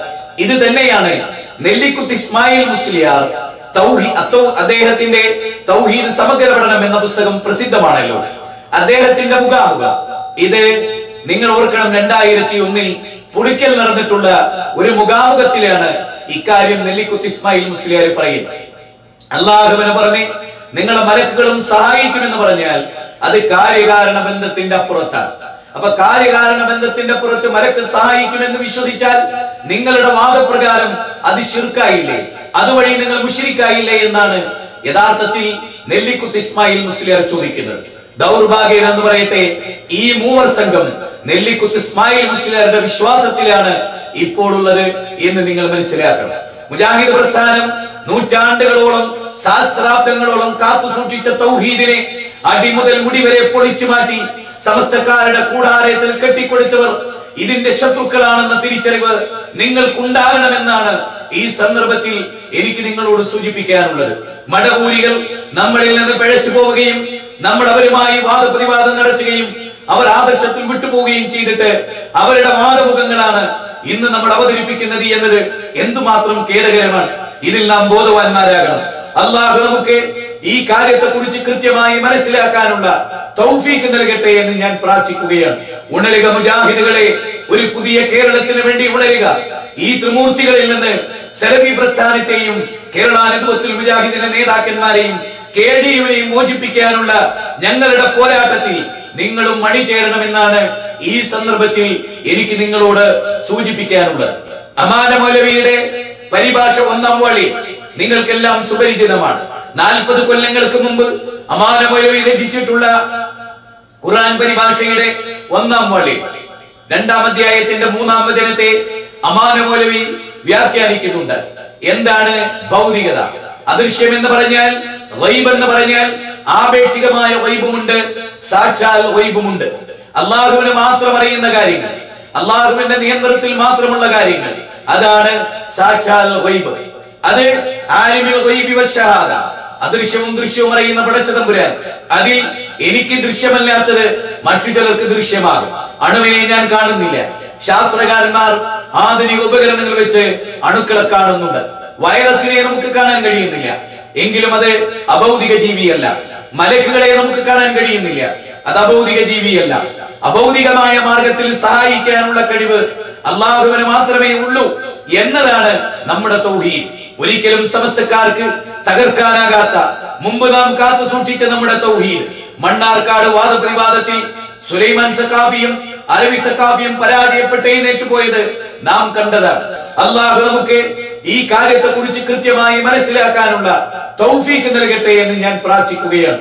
ഉണരുക മുജാഹിദുകളെ, ഒരു പുതിയ കേരളത്തിന് വേണ്ടി ഉണരുക. ഈ ത്രിമൂർത്തികളിൽ നിന്ന് സലഫി പ്രസ്ഥാനത്തെയും കേരള നദ്വത്തുൽ മുജാഹിദിന്റെ നേതാക്കന്മാരെയും KJUവിനെയും മോചിപ്പിക്കാനുള്ള ഞങ്ങളുടെ പോരാട്ടത്തിൽ നിങ്ങളും അണിചേരണമെന്നാണ് ഈ സന്ദർഭത്തിൽ എനിക്ക് നിങ്ങളോട് സൂചിപ്പിക്കാനുള്ളത്. അള്ളാഹു നമ്മെ ഉൾക്കാഴ്ചയുള്ളവരുടെ കൂട്ടത്തിൽ ഉൾപ്പെടുത്തി അനുഗ്രഹിക്കുമാറാകട്ടെ. ഏറ്റവും ഗൗരവമായ ഒരു വിഷയത്തിലേക്കാണ് ഇനി നമ്മൾ കടന്നു പോകുന്നത്. വിശുദ്ധ ഖുർആനും പ്രവാചകന്റെ ചര്യയും പ്രമാണമായി സ്വീകരിക്കുകയും അതിലെന്താണോ ഉള്ളത് അത് സ്വീകരിക്കണമെന്നാണ് ലോകത്തോട് നാം ഇതുവരെ പഠിപ്പിച്ചുകൊണ്ടിരുന്നത്. അനുസരണത്തിന്റെ കാര്യത്തിൽ അള്ളാഹുവിനെയും റസൂലിനെയും നിങ്ങളുടെ നേതൃത്വത്തെയും അഥവാ ഭരണാധികാരികളെയും അനുസരിക്കണം എന്ന് ഖുർആൻ നമ്മോട് പറയുന്നുണ്ട്. ഇതേ ഖുർആനിക വചനത്തിൽ മതപരമായ അഭിപ്രായ ഭിന്നത ഉണ്ടായാൽ ഖുർആനിലേക്കും സുന്നത്തിലേക്കുമാണ് മടക്കേണ്ടത്. അപ്പോൾ നിങ്ങളുടെ നേതാക്കന്മാർ പറയുന്നതല്ല നിങ്ങൾ സ്വീകരിക്കേണ്ടത്. ഖുർആനും സുന്നത്തും അനുസരിച്ച്, സലഫി മനഹജ് അനുസരിച്ച് അവർ നിങ്ങൾക്ക് പഠിപ്പിച്ചു തന്നാൽ അത് നിങ്ങൾക്ക് അനുസരിക്കാമെന്ന് നമ്മളെല്ലാവരും മനസ്സിലാക്കി. എന്നാൽ ദുർവ്യാഖ്യാനം പോയി എത്രത്തോളം എത്തി എന്ന് നിങ്ങൾ ഗൗരവമായി മനസ്സിലാക്കുക. ഞാൻ നേരത്തെ പറഞ്ഞ ഖുർആനിനെ ദുർവ്യാഖ്യാനിച്ച ആ മഹാപണ്ഡിതന്റെ ഇഷ്ടത്തോയനും അദ്ദേഹത്തിന്റെ ശിഷ്യസ്ഥാനം വഹിക്കുന്നവനുമായ അബ്ദുൾ റസാഖ് സ്വലാഹി റിയാദ്, അവിടുത്തെ റിയാദ് ഇന്ത്യൻ ഇസ്ലാഹി സെന്ററിലെ പണ്ഡിതനാണ് അദ്ദേഹം വിശുദ്ധ ഖുർആനെ ദുർവ്യാഖ്യാനിക്കുന്നു. നാം പ്രതിനിധീകരിക്കുന്ന, നാം ലക്ഷ്യം വെക്കുന്ന നമുക്കൊരു ലക്ഷ്യമുണ്ട്, കൃത്യമായ ഒരു ലക്ഷ്യം. അള്ളാഹുവിന്റെ ലിഖാ, പടച്ചതമ്പുരാന്റെ അടുക്കലുള്ള ആ സ്വർഗം, അത് നേടിയെടുക്കുന്നതിനുള്ള പ്രവർത്തനത്തിന്റെ രംഗങ്ങളിൽ ആ റൂട്ടിൽ എന്ത് അഭിപ്രായ വ്യത്യാസങ്ങൾ ഉണ്ടായാലും അതൊരിക്കലും തന്നെ ആ റൂട്ട് തെറ്റിക്കുന്നിടത്തേക്കോ ആ ലക്ഷ്യത്തെ മറക്കുന്നിടത്തേക്കോ അതൊന്നും തന്നെ ആകാൻ പാടില്ല. ഏത് പ്രശ്നങ്ങളുണ്ടായിരുന്നാലും നമ്മൾക്ക് നേതൃത്വം നൽകുന്ന, നമുക്ക് മാർഗനിർദ്ദേശം നൽകുന്ന പണ്ഡിതന്മാർ ആ വിഷയത്തെക്കുറിച്ച് എന്ത് പറഞ്ഞോ അത് അക്ഷരാർത്ഥത്തിൽ നമ്മൾ സ്വീകരിക്കുക. ഏത് പ്രശ്നങ്ങളുണ്ടായിരുന്നാലും നമ്മൾക്ക് നേതൃത്വം നൽകുന്ന, നമുക്ക് മാർഗനിർദ്ദേശം നൽകുന്ന പണ്ഡിതന്മാർ ആ വിഷയത്തെക്കുറിച്ച് എന്ത് പറഞ്ഞോ അത് അക്ഷരാർത്ഥത്തിൽ നമ്മൾ സ്വീകരിക്കുക. ഏത് പ്രശ്നങ്ങളുണ്ടായിരുന്നാലും നമ്മൾക്ക് നേതൃത്വം നൽകുന്ന, നമുക്ക് മാർഗനിർദ്ദേശം നൽകുന്ന പണ്ഡിതന്മാർ ആ വിഷയത്തെക്കുറിച്ച് എന്ത് പറഞ്ഞോ അത് അക്ഷരാർത്ഥത്തിൽ നമ്മൾ സ്വീകരിക്കുക. ഇത് ഇന്ന് ഉള്ളതല്ല, കാലാകാലങ്ങളിൽ ഏകദേശം 10-60 വർഷങ്ങളോളമായി നമ്മുടെ സംഘടന നിലവിൽ വന്നിട്ട് അന്ന് മുതൽ ഈ രീതിയാണ് നമ്മുടെ സംഘടന സ്വീകരിച്ചിരിക്കുന്നത്. റിയാദിനെ സംബന്ധിച്ചിടത്തോളം നമുക്ക് നിർവഹിക്കാനുള്ള ഡ്യൂട്ടി, നമുക്ക് നിർവഹിക്കുവാനുള്ള മസ്ഊലിയത്ത് അത് തന്നെയാണ്. നമുക്കിടയിൽ പലപ്പോഴും തന്നെ ചർച്ച ചെയ്യപ്പെടുന്ന ഒരുപാട് പ്രശ്നങ്ങളുണ്ടാകും. ഈ പ്രശ്നങ്ങൾ എന്ത് പ്രശ്നമാണെങ്കിലും ശരി, ഈ വിഷയത്തിൽ നമ്മൾ ചർച്ച ചെയ്യുന്ന വിഷയത്തിൽ എന്തേ നമ്മുടെ പണ്ഡിത നേതൃത്വം എന്ത് പറഞ്ഞു എന്ന് അവരിലേക്ക് മർജ ചെയ്യുക, അവരിലേക്ക് നോക്കുക. ആ പണ്ഡിത നേതൃത്വം ഒന്നും പറയാതെ ഇങ്ങനെ നിഷ്ക്രിയരായിരിക്കുക എന്ന് വിചാരിച്ചോ, അപ്പം നമുക്ക് അടുത്ത സ്റ്റെപ്പ് ആലോചിക്കാവുന്നതാണ്. എന്നാൽ വളരെയധികം നാനാവശങ്ങളെക്കുറിച്ചും അതിൻ്റെ എല്ലാ ചെറുതും വലുതുമായ നെഗറ്റീവും പോസിറ്റീവുമായ കാര്യങ്ങളെക്കുറിച്ച് പഠനം നടത്തി കൃത്യമായ അഭിപ്രായങ്ങളും അതുപോലെ തന്നെ നിർദ്ദേശങ്ങളും നിങ്ങൾ ഓരോ മെമ്പേഴ്സും എന്ത് നിലപാട് സ്വീകരിക്കണം എന്നും നിർദ്ദേശങ്ങൾ നൽകുന്ന ഒരു സമീപനം ഉണ്ടായിക്കഴിഞ്ഞാൽ അത് സ്വീകരിക്കേണ്ട ബാധ്യത നമുക്ക് ഓരോരുത്തർക്കുണ്ട്. വിശുദ്ധ ഖുർആനിലെ ഒരു വചനം നമ്മൾക്ക് മനപ്പാടമാണ്. എന്താ നിങ്ങൾ വഇൻ തനാസഅതും ഫീ ഷൈഇൻ ഫറുദ്ദൂഹു ഇലല്ലാഹി വറസൂൽ, ആശയം വിശദീകരിക്കേണ്ട ആവശ്യമില്ല. അത്തിഉല്ലാഹ വ അത്തിഉർ റസൂൽ വ ഉലുൽ അംരി മിൻകും. ഈ സന്ദേശങ്ങളൊക്കെ വെറുതെ അല്ല. നമ്മുടെ പ്രശ്നങ്ങൾ ഉണ്ടാകുമ്പോൾ ആ പ്രശ്നത്തെക്കുറിച്ച് അന്തിമമായി നമുക്ക് നേതൃത്വം നൽകുന്ന നമ്മുടെ പണ്ഡിത സംഘടന എന്ത് പറഞ്ഞു, അത് അക്ഷരാർത്ഥത്തിൽ അപ്പടി സ്വീകരിക്കുവാൻ നമുക്ക് സാധിക്കണം. അതിനെതിരായി നീങ്ങുന്നൊരവസ്ഥ ഉണ്ടാകാൻ പാടില്ല. ഞാൻ നേരത്തെ പറഞ്ഞ ഖുർആനിനെ ദുർവ്യാഖ്യാനിച്ച ആ മഹാപണ്ഡിതന്റെ ഇഷ്ടത്തോയനും അദ്ദേഹത്തിന്റെ ശിഷ്യസ്ഥാനം വഹിക്കുന്നവനുമായ അബ്ദുൾ റസാഖ് സ്വലാഹി റിയാദ്, അവിടുത്തെ റിയാദ് ഇന്ത്യൻ ഇസ്ലാഹി സെന്ററിലെ പണ്ഡിതനാണ് അദ്ദേഹം വിശുദ്ധ ഖുർആനെ ദുർവ്യാഖ്യാനിക്കുന്നു. എന്നെ ജാമിയ നദ്വിയയിൽ പഠിപ്പിച്ച അധ്യാപനം കൂടിയാണ് അദ്ദേഹം. ഞാൻ അദ്ദേഹത്തെ ബഹുമാനിക്കുന്നു, ആദരിക്കുന്നു. അദ്ദേഹം എന്തിനാണ് ഈ ഖുർആനിക വചനത്തെ ഇങ്ങനെ ദുർവ്യാഖ്യാനിച്ചത്? അത് അക്ഷരാർത്ഥത്തിൽ അപ്പടി സ്വീകരിക്കുവാൻ നമുക്ക് സാധിക്കണം. അതിനെതിരായി നീങ്ങുന്നൊരവസ്ഥ ഉണ്ടാകാൻ പാടില്ല. അത് അക്ഷരാർത്ഥത്തിൽ അപ്പടി സ്വീകരിക്കുവാൻ നമുക്ക് സാധിക്കണം. അതിനെതിരായി നീങ്ങുന്നൊരവസ്ഥ ഉണ്ടാകാൻ പാടില്ല. വിശുദ്ധ ഖുർആനിലെ ഒരു വചനം നമ്മൾക്ക് മനഃപ്പാടമാണ്. എന്താ നിങ്ങൾ വഇൻ തനാസഅതും ഫീ ഷൈഇൻ ഫറുദ്ദൂഹു ഇലല്ലാഹി വറസൂൽ, ആശയം വിശദീകരിക്കേണ്ട ആവശ്യമില്ല. അത്തിഉല്ലാഹ വ അത്തിഉർ റസൂൽ വ ഉലുൽ അംരി മിൻകും. ഈ സന്ദേശങ്ങളൊക്കെ വെറുതെ അല്ല. നമ്മുടെ പ്രശ്നങ്ങൾ ഉണ്ടാകുമ്പോൾ ആ പ്രശ്നത്തെക്കുറിച്ച് അന്തിമമായി നമുക്ക് നേതൃത്വം നൽകുന്ന നമ്മുടെ പണ്ഡിത സംഘടന എന്ത് പറഞ്ഞു, അത് അക്ഷരാർത്ഥത്തിൽ അപ്പടി സ്വീകരിക്കുവാൻ നമുക്ക് സാധിക്കണം. അതിനെതിരായി നീങ്ങുന്നൊരവസ്ഥ ഉണ്ടാകാൻ പാടില്ല. യാ അയ്യുഹല്ലദീന ആമനൂ അطീഉല്ലാഹ വ അطീഉർ റസൂല വ ഉലിൽ അംരി മിൻകും فإن تنازعتم في شيء فردوه إلى الله والرسول إن كنتم تؤمنون بالله واليوم الآخر ذلك خير وأحسن تأويلا. സത്യവിശ്വാസികളെ, നിങ്ങൾ അല്ലാഹുവെ അനുസരിക്കുക, അല്ലാഹുവിന്റെ ദൂതനെയും നിങ്ങളിൽ നിന്നുള്ള കൈകാര്യകർത്താക്കളെയും അനുസരിക്കുക. ഇനി വല്ല കാര്യത്തിലും നിങ്ങൾക്കിടയിൽ ഭിന്നിപ്പുണ്ടാകുകയാണെങ്കിൽ നിങ്ങളത് അല്ലാഹുവിലേക്കും റസൂലിലേക്കും മടക്കുക. നിങ്ങൾ അല്ലാഹുവിലും അന്ത്യദിനത്തിലും വിശ്വസിക്കുന്നുവെങ്കിൽ അതാണ് വേണ്ടത്. അതാണ് ഉത്തമവും കൂടുതൽ നല്ല പര്യവസാനമുള്ളതും. 4-ാം അധ്യായം സൂറത്ത് നിസായിലെ 59-ാമത്തെ വചനം മുജാഹിദുകൾക്കേറെ സുപരിചിതമാണ്. യാ അയ്യുഹല്ലദീന ആമനു അതീഉല്ലാഹ വ അതീഉർ റസൂല വ ഉലിൽ അംരി മിൻകും. നമുക്കെല്ലാവർക്കും അറിയാം, അല്ലാഹുവിനെ അനുസരിക്കണം, തീർന്നില്ല. റസൂൽ സല്ലല്ലാഹു അലൈഹി വസല്ലമയെ അനുസരിക്കണം, ഉലിൽ അംറിനെയും അനുസരിക്കണം. ഇനി ഈ നിങ്ങൾ അനുസരിക്കുന്ന നേതൃത്വവും നിങ്ങൾക്കിടയിൽ മതപരമായ അഭിപ്രായ ഭിന്നത ഉണ്ടായാലോ, فإن تنازعتم في شيء فردوه إلى الله والرسول وأولي الأمر منكم എന്ന് അല്ലാഹു പറഞ്ഞിട്ടില്ല.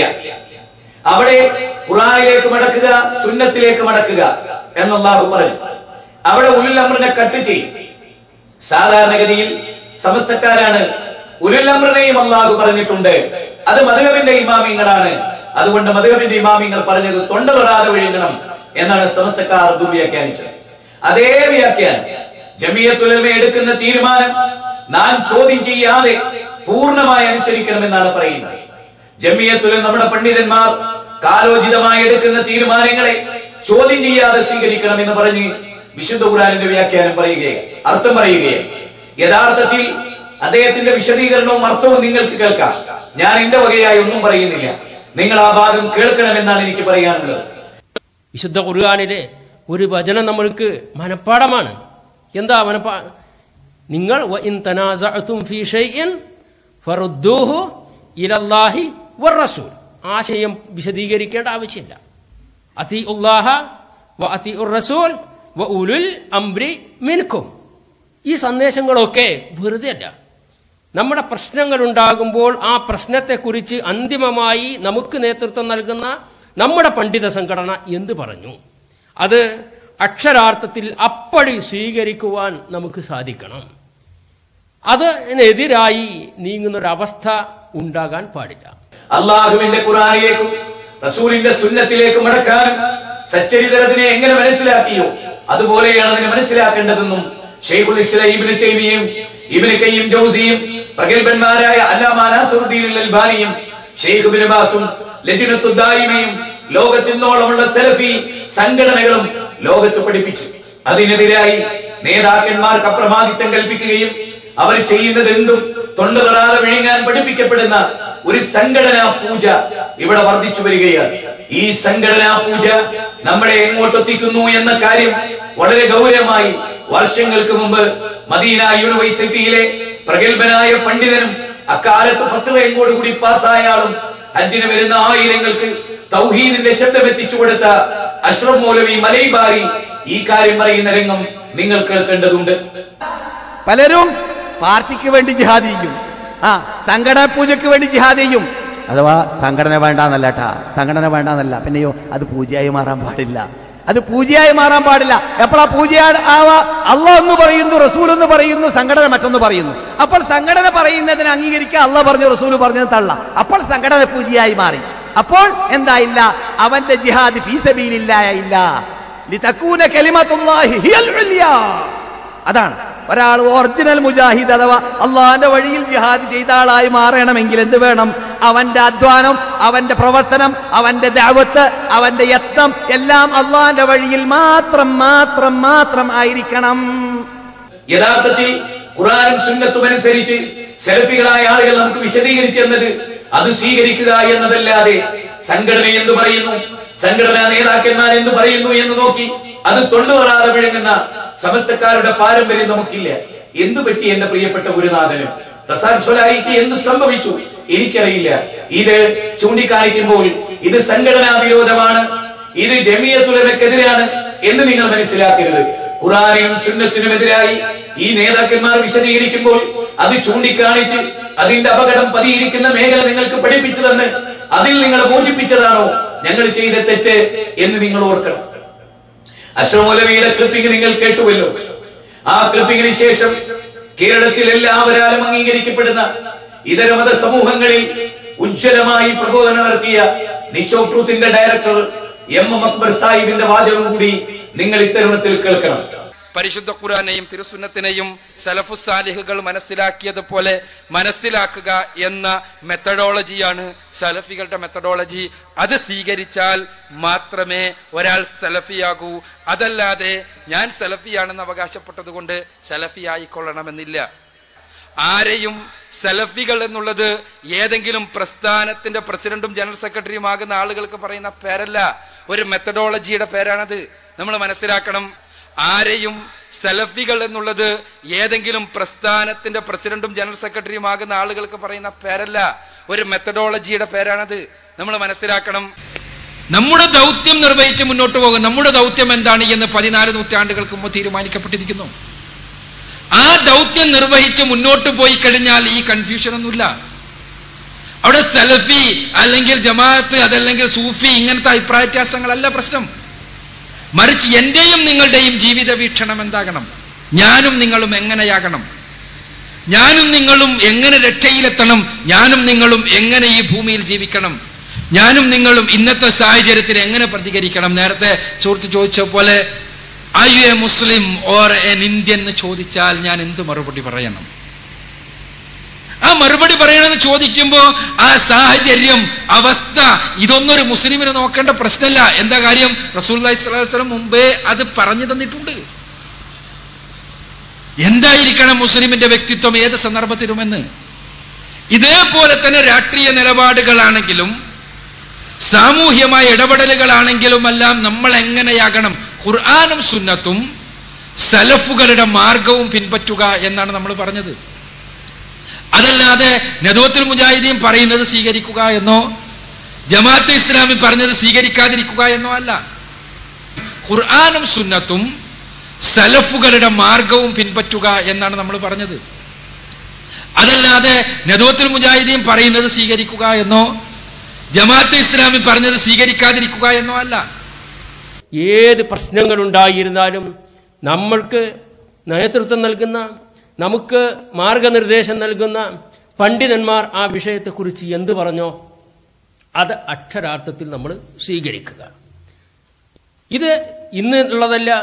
കാലാകാലങ്ങളിൽ ഏകദേശം 10-60 വർഷങ്ങളോളമായി നമ്മുടെ സംഘടന നിലവിൽ വന്നിട്ട് അന്ന് മുതൽ ഈ രീതിയാണ് നമ്മുടെ സംഘടന സ്വീകരിച്ചിരിക്കുന്നത്. ഖുർആനും സുന്നത്തും സലഫുകളുടെ മാർഗവും പിൻപറ്റുക എന്നാണ് നമ്മൾ പറഞ്ഞത്. അതല്ലാതെ നദവത്തുൽ മുജാഹിദീൻ പറയുന്നത് സ്വീകരിക്കുക എന്നോ ജമാഅത്തെ ഇസ്ലാമി പറഞ്ഞത് സ്വീകരിക്കാതിരിക്കുക എന്നോ അല്ല. നദവത്തുൽ മുജാഹിദീൻ പറഞ്ഞത് നിങ്ങൾ സ്വീകരിക്കേണ്ടത് എപ്പോഴാണ്? ഖുർആനും സുന്നത്തും അനുസരിച്ചവർ പറയുന്നിടത്തോളം കാലമാണ്. നാളെ മുജാഹിദ് സ്റ്റുഡൻസ് മൂവ്മെന്റ് നിങ്ങളോട് ഖുർആനിനും സുന്നത്തിനും ഒരു കാര്യം പറഞ്ഞാൽ മുജാഹിദ് സ്റ്റുഡൻസ് മൂവ്മെന്റിനോട് നിങ്ങൾക്ക് പോകാൻ പറയുക, അവരോട് നിങ്ങളുടെ വഴിയിൽ നിന്ന് മാറിപ്പോകാൻ പറയുക, ഖുർആനും സുന്നത്തും അനുസരിച്ച് നിങ്ങൾ ജീവിക്കുക. ഇതാണ് ഞങ്ങൾക്ക് പറയാനുള്ളത്. യുഖവ്വിഫു ഔലിയാഅഹു, ഖുർആൻ പറഞ്ഞു നിങ്ങൾ അവനെ ഭയപ്പെടേണ്ടതില്ല, പിശാചിനെയല്ല നിങ്ങൾ പേടിക്കേണ്ടത്. ഫലാ തഖാഫൂഹും വഖാഫൂനി, എന്നെയാണ് നിങ്ങൾ ഭയപ്പെടേണ്ടത്. ഇന്നമാ ദാലികുമുശ് ശൈത്താനു യുഖവ്വിഫു ഔലിയാഅഹു ഫലാ തഖാഫൂഹും. സൂറത്ത് ആലു ഇമ്രാനിലെ 175-ാമത്തെ വചനം. പിശാച് മനുഷ്യനെ പേടിപ്പിച്ചുകൊണ്ടിരിക്കും. അവൻ പേടിപ്പിക്കുന്നത് കണ്ട് നിങ്ങൾ ഭയപ്പെടേണ്ടതില്ല, പേടിക്കേണ്ടതില്ല. നിങ്ങൾ ഭയപ്പെടേണ്ടത് എന്നെയാണ് എന്നത്രേ വിശുദ്ധ ഖുർആൻ വ്യക്തമാക്കുന്നത്. പിശാചിന്റെ മിത്രങ്ങൾ എന്ന് എഴുതേണ്ടിടത്ത് പിശാചുക്കൾ എന്ന് എഴുതി പോയിട്ടുണ്ട്. വേണമെങ്കിൽ അതും ന്യായീകരിക്കുകയൊക്കെ ചെയ്യാം. പക്ഷെ ജമിയത്തുൽ ഉലമക്ക് അത് ന്യായീകരിക്കേണ്ട ആവശ്യമില്ലല്ലോ. നദവത്തുൽ മുജാഹിദീൻ പറഞ്ഞത് നിങ്ങൾ സ്വീകരിക്കേണ്ടത് എപ്പോഴാണ്? ഖുർആനും സുന്നത്തും അനുസരിച്ചവർ പറയുന്നിടത്തോളം കാലമാണ്. നാളെ മുജാഹിദ് സ്റ്റുഡൻസ് മൂവ്മെന്റ് നിങ്ങളോട് ഖുർആനിനും സുന്നത്തിനും എതിരെ ഒരു കാര്യം പറഞ്ഞാൽ മുജാഹിദ് സ്റ്റുഡൻസ് മൂവ്മെന്റിനോട് നിങ്ങൾക്ക് പോകാൻ പറയുക, അവരോട് നിങ്ങളുടെ വഴിയിൽ നിന്ന് മാറിപ്പോകാൻ പറയുക, ഖുർആനും സുന്നത്തും അനുസരിച്ച് നിങ്ങൾ ജീവിക്കുക. ഇതാണ് ഞങ്ങൾക്ക് പറയാനുള്ളത്. ഏതെങ്കിലും ഒരു സംഘടനയ്ക്ക് വിധേയമായി തമ്മിൽ തർക്കിക്കാനല്ല, മറിച്ചൊരു ആദർശത്തിൽ അധിഷ്ഠിതമായി സ്വന്തം ജീവിതത്തെ നയിക്കാനും ആ ആദർശത്തിൽ അധിഷ്ഠിതമായി സ്വന്തം ജീവിതത്തെ കരുപ്പിടിപ്പിക്കുവാനുമാണ്. അതാണ് നമ്മൾ ചെയ്യേണ്ടത്.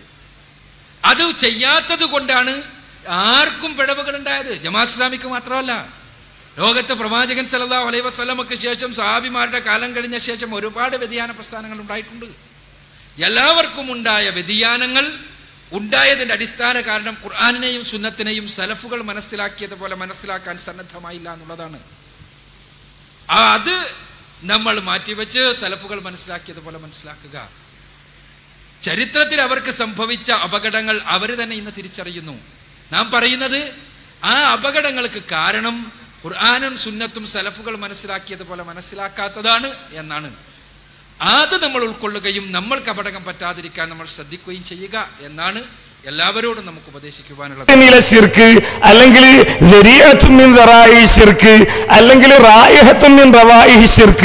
എന്നൊക്കെയുള്ള പദപ്രയോഗങ്ങൾ പണ്ഡിതന്മാര് നടത്തിയതിൽ നമ്മൾ തെറ്റിദ്ധരിക്കേണ്ടതില്ല. ഇപ്പൊ ഞാൻ പറയാം, ഞാൻ നേരത്തെ വായിച്ചല്ലോ, ഷെയ്ഖ് മുഹമ്മദ് ബിൻ ഇബ്രാഹിം അദ്ദേഹത്തിന്റെ ഫത്വ ഞാൻ നിങ്ങളെ വായിച്ചു കേൾപ്പിച്ചു. ജിന്നിനോട് സഹായം തേടുന്നത് ഈ ഗായിബിനോട് തേടലാണ്. അവിടെ അദ്ദേഹം പ്രയോഗിക്കുന്ന പദം റായിഹത്തുൻ മിൻ റവായിഹി ശിർക്ക് എന്നാണ്. എന്താ അർത്ഥം? ശിർക്കിന്റെ ഒരു മണമുണ്ട് എന്ന് പറഞ്ഞാൽ ശിർക്ക് അല്ല എന്നാണോ? അല്ല. അതിന് തൊട്ടു മുമ്പ്, ആ പദപ്രയോഗത്തിന് മുമ്പ് അദ്ദേഹം പറയുന്നത് സുആലുൽ അംവാത്താണ്. സുആലുൽ അംവാത്ത്, മരിച്ചവരോട് ചോദിക്കുന്നത് പോലെ തന്നെയാണ് ഈ ചോദ്യം. അതിനെന്തുണ്ട്? ശിർക്കിന്റെ ഒരു മണമുണ്ട് എന്നാണ് പണ്ഡിതന്മാരവിടെ വിശദീകരിക്കുന്നത് നമുക്ക് കാണാൻ കഴിയുന്നത്. മരിച്ചവരോട് ചോദിക്കുന്നത് ശിർക്കിന്റെ മണം മാത്രമല്ലല്ലോ, ശിർക്ക് തന്നെയാണ്. അപ്പം പണ്ഡിതന്മാരുടെ അത്തരം പ്രയോഗങ്ങളിലല്ല നമ്മൾ ഊന്നി നിൽക്കേണ്ടത്. കൃത്യമായി പ്രമാണങ്ങളുടെ അടിസ്ഥാനത്തിൽ വിശുദ്ധ ഖുർആനും തിരുസുന്നത്തും പഠിപ്പിച്ച ഒരു കാര്യമാണ് അന്ന ശിർക്കൽ അസ്ഗർ. പണ്ഡിതന്മാർ പറയാൻ അന്ന അൽ ഖൗലുൽ മുഫീദ് ശറഹ് കിതാബ് തൗഹീദ് ശൈഖ് ഹുസൈമിന്റെ അൽ ഖൗലു സാനി അന്ന ശിർക്കൽ അസ്ഗർ. ശിർക്കുൽ അസ്ഗർ എന്താണ്? മാ കാന വസീല ലിൽ അക്ബർ. അത് വലിയ ശിർക്കിലേക്കുള്ള വസീലയാണ്. വലിയ ശിർക്കിലേക്കുള്ള വസീലയാണ്. പരിശുദ്ധ ഖുർആനെയും തിരുസുന്നത്തിനെയും സലഫു സാലിഹുകൾ മനസ്സിലാക്കിയതുപോലെ മനസ്സിലാക്കുക എന്ന മെത്തഡോളജിയാണ് സലഫികളുടെ മെത്തഡോളജി. അത് സ്വീകരിച്ചാൽ മാത്രമേ ഒരാൾ സലഫിയാകൂ. അതല്ലാതെ ഞാൻ സലഫിയാണെന്ന് അവകാശപ്പെട്ടത് കൊണ്ട് സലഫി ആയിക്കൊള്ളണമെന്നില്ല. ആരെയും സലഫികൾ എന്നുള്ളത് ഏതെങ്കിലും പ്രസ്ഥാനത്തിന്റെ പ്രസിഡന്റും ജനറൽ സെക്രട്ടറിയും ആകുന്ന ആളുകൾക്ക് പറയുന്ന പേരല്ല, ഒരു മെത്തഡോളജിയുടെ പേരാണത്. നമ്മൾ മനസ്സിലാക്കണം. ആരെയും സലഫികൾ എന്നുള്ളത് ഏതെങ്കിലും പ്രസ്ഥാനത്തിന്റെ പ്രസിഡന്റും ജനറൽ സെക്രട്ടറിയും ആകുന്ന ആളുകൾക്ക് പറയുന്ന പേരല്ല, ഒരു മെത്തഡോളജിയുടെ പേരാണത്. നമ്മൾ മനസ്സിലാക്കണം. ആരെയും സലഫികൾ എന്നുള്ളത് ഏതെങ്കിലും പ്രസ്ഥാനത്തിന്റെ പ്രസിഡന്റും ജനറൽ സെക്രട്ടറിയും ആകുന്ന ആളുകൾക്ക് പറയുന്ന പേരല്ല, ഒരു മെത്തഡോളജിയുടെ പേരാണത്. നമ്മൾ മനസ്സിലാക്കണം. റിയാദ് ഇന്ത്യൻ ഇസ്ലാഹി സെന്ററിനെ സംബന്ധിച്ചിടത്തോളം എനിക്ക് എൻ്റെ ഈ കൗൺസിലർമാരോട് വളരെ വിനയത്തോടുകൂടി ആവശ്യപ്പെടാനുള്ളത് അതാണ്. ഏത് പ്രശ്നമായിക്കോട്ടെ, ആ പ്രശ്നത്തിൽ നാം വിശ്വസിച്ചേൽപ്പിച്ച നമ്മുടെ പണ്ഡിത സംഘടന ഒരു നിർദ്ദേശം നൽകിയിട്ടുണ്ടെങ്കിൽ അത് പാലിക്കാൻ നമ്മൾ ബാധ്യസ്ഥരാണ്. സെന്റർ ആ റൂട്ടിൽ മാത്രമേ മുന്നോട്ടുള്ള ഇതിന്റെ യാത്ര തുടരുകയുള്ളൂ എന്ന് അറിയിക്കുക കൂടിയാണ് യഥാർത്ഥത്തിൽ ഈ വിളിച്ചു ചേർക്കലിന്റെ ലക്ഷ്യം. നേരിട്ട് അഭിസംബോധന ചെയ്ത അത് അവതരിപ്പിക്കപ്പെട്ട ആദിമ നൂറ്റാണ്ടുകാർ മനസ്സിലാക്കിയതിൽ നിന്ന് ഭിന്നമായി സ്വന്തം താല്പര്യങ്ങൾക്ക്, സ്വാർത്ഥമായ താല്പര്യങ്ങൾക്ക്, സ്വന്തമായ ആവശ്യങ്ങൾക്ക്, സമൂഹത്തിന്റെ ഇച്ഛകൾക്കനുസരിച്ച് വ്യാഖ്യാനിക്കുവാനും ഉപയോഗിക്കുവാനും വിളക്കുവാനും വളക്കുവാനും ആരംഭിച്ചപ്പോഴാണ് മുസ്ലിം ലോകത്ത് പ്രശ്നങ്ങളും ഭിന്നിപ്പുമെല്ലാം ഉണ്ടായത്. ആ ഭിന്നിപ്പില്ലാത്ത പരിശുദ്ധ ഖുർആന്റെയും തിരുസുന്നത്തിന്റെയും മാർഗത്തിലേക്കാണ് നമുക്ക് ജനങ്ങളെ ക്ഷണിക്കാനുള്ളത്. പരിശുദ്ധ ഖുർആന്റെയും തിരുസുന്നത്തിന്റെയും ഭിന്നിപ്പില്ലാത്ത മാർഗം സ്വഹാബിമാരുടെ മാർഗമാണ്. സ്വഹാബിമാർ ജീവിതത്തിൽ സ്വീകരിച്ച ആ മാർഗദർശനം സ്വീകരിക്കുമ്പോൾ സ്വാഭാവികമായും ശാന്തിയും നീതിയും ഉണ്ടാകും എന്നുള്ളതാണ് വസ്തുത. അത് സ്വീകരിക്കുന്ന ആളുകളുണ്ട്. അത് വൈയക്തിക തലത്തിലായിരുന്നാലും സാമൂഹിക തലത്തിലായിരുന്നാലും ശാന്തി ഉൾക്കൊണ്ടുകൊണ്ട് ജീവിക്കുന്ന നിരവധി ആളുകളുണ്ട്.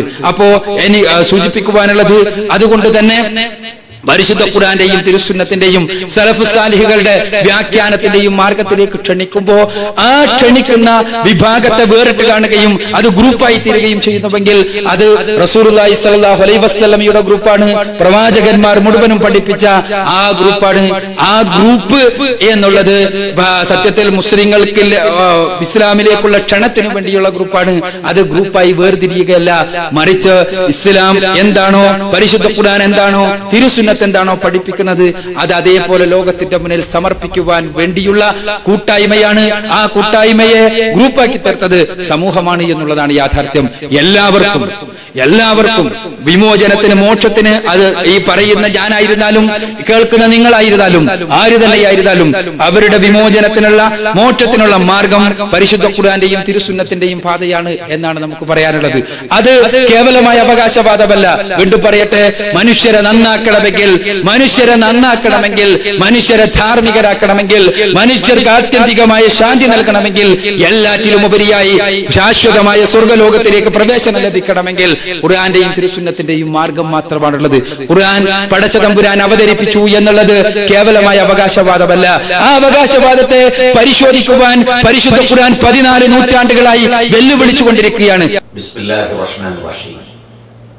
സഹോദരങ്ങളെ, വളരെ വിലപ്പെട്ട വൈജ്ഞാനികമായ ഒരു ചർച്ചയായിരുന്നു ഇതുവരെ ഉണ്ടായിരുന്നത്.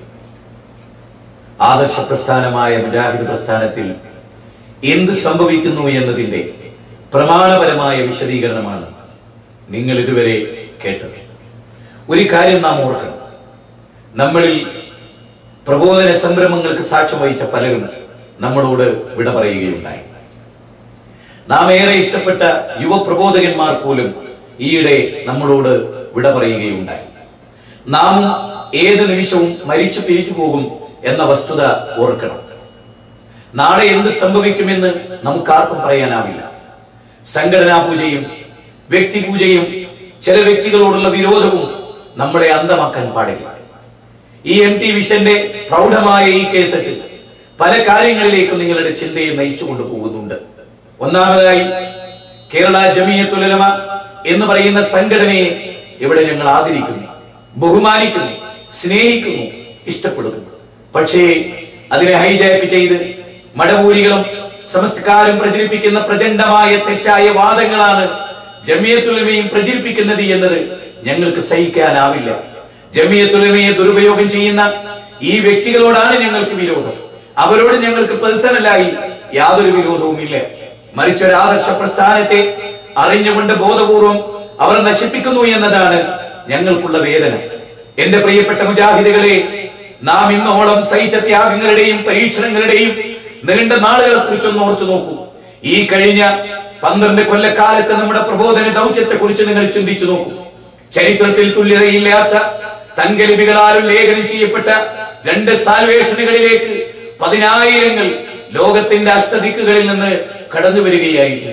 യൂറോപ്യൻ രാജ്യങ്ങളിൽ നിന്ന് വരെ മഹാപണ്ഡിതന്മാർ പങ്കെടുത്ത് അഭിപ്രായങ്ങൾ പറഞ്ഞ നമ്മുടെ 2 സാൽവേഷനുകൾ, സംഘപരിവാരങ്ങളുടെ നേതാക്കന്മാർ വരെ മുക്തകണ്ഠം പ്രശംസിച്ച നമ്മുടെ 2 സാൽവേഷനുകൾ, എറണാകുളത്തിന്റെ നെഹ്റു സ്റ്റേഡിയത്തിലും കോഴിക്കോടിന്റെ തലമ്പാട്ടുതായിലെ മഹത്തായ ഗ്രൗണ്ടിലും നടന്ന 2 സാൽവേഷനുകൾ, എറണാകുളം നെഹ്റു സ്റ്റേഡിയത്തിൽ സാക്ഷ്യം വഹിച്ച തൗഹീദിലേക്ക് സുന്നത്തിലേക്ക് എന്ന മഹാസമ്മേളനം, അതിനുശേഷം മാനവ വിമോചനത്തിന് സിട്ടാവിന്റെ സന്ദേശം എന്ന ചങ്ങരംകുളത്ത് പാലാവാരം പോലെ പരന്നു കിടക്കുന്ന മൈതാനത്ത് ആകാശമേലാപ്പിന്റെ ചുവട്ടിൽ നമ്മൾ ഉണ്ടാക്കിയ പന്തലിന്റെ ചുവട്ടിൽ അണിനിരുന്ന ലക്ഷങ്ങളെ സാക്ഷി നിർത്തിയ നമ്മുടെ സമ്മേളനങ്ങൾ, കേരള നേതൃത്വത്തിൽ മുജാഹിദിന്റെ നേതൃത്വത്തിൽ നടന്ന നന്മയിലേക്ക് തിന്മക്കെതിരെ എന്ന നമ്മുടെ ക്യാമ്പയിൻ, ISMന്റെ മതം ഗുണകാംക്ഷയാണ് എന്ന നമ്മുടെ ക്യാമ്പയിൻ, MSMന്റെ പ്രോഫ്കോണുകൾ കേരള ജനതയെ ഇളക്കി മറിച്ചു.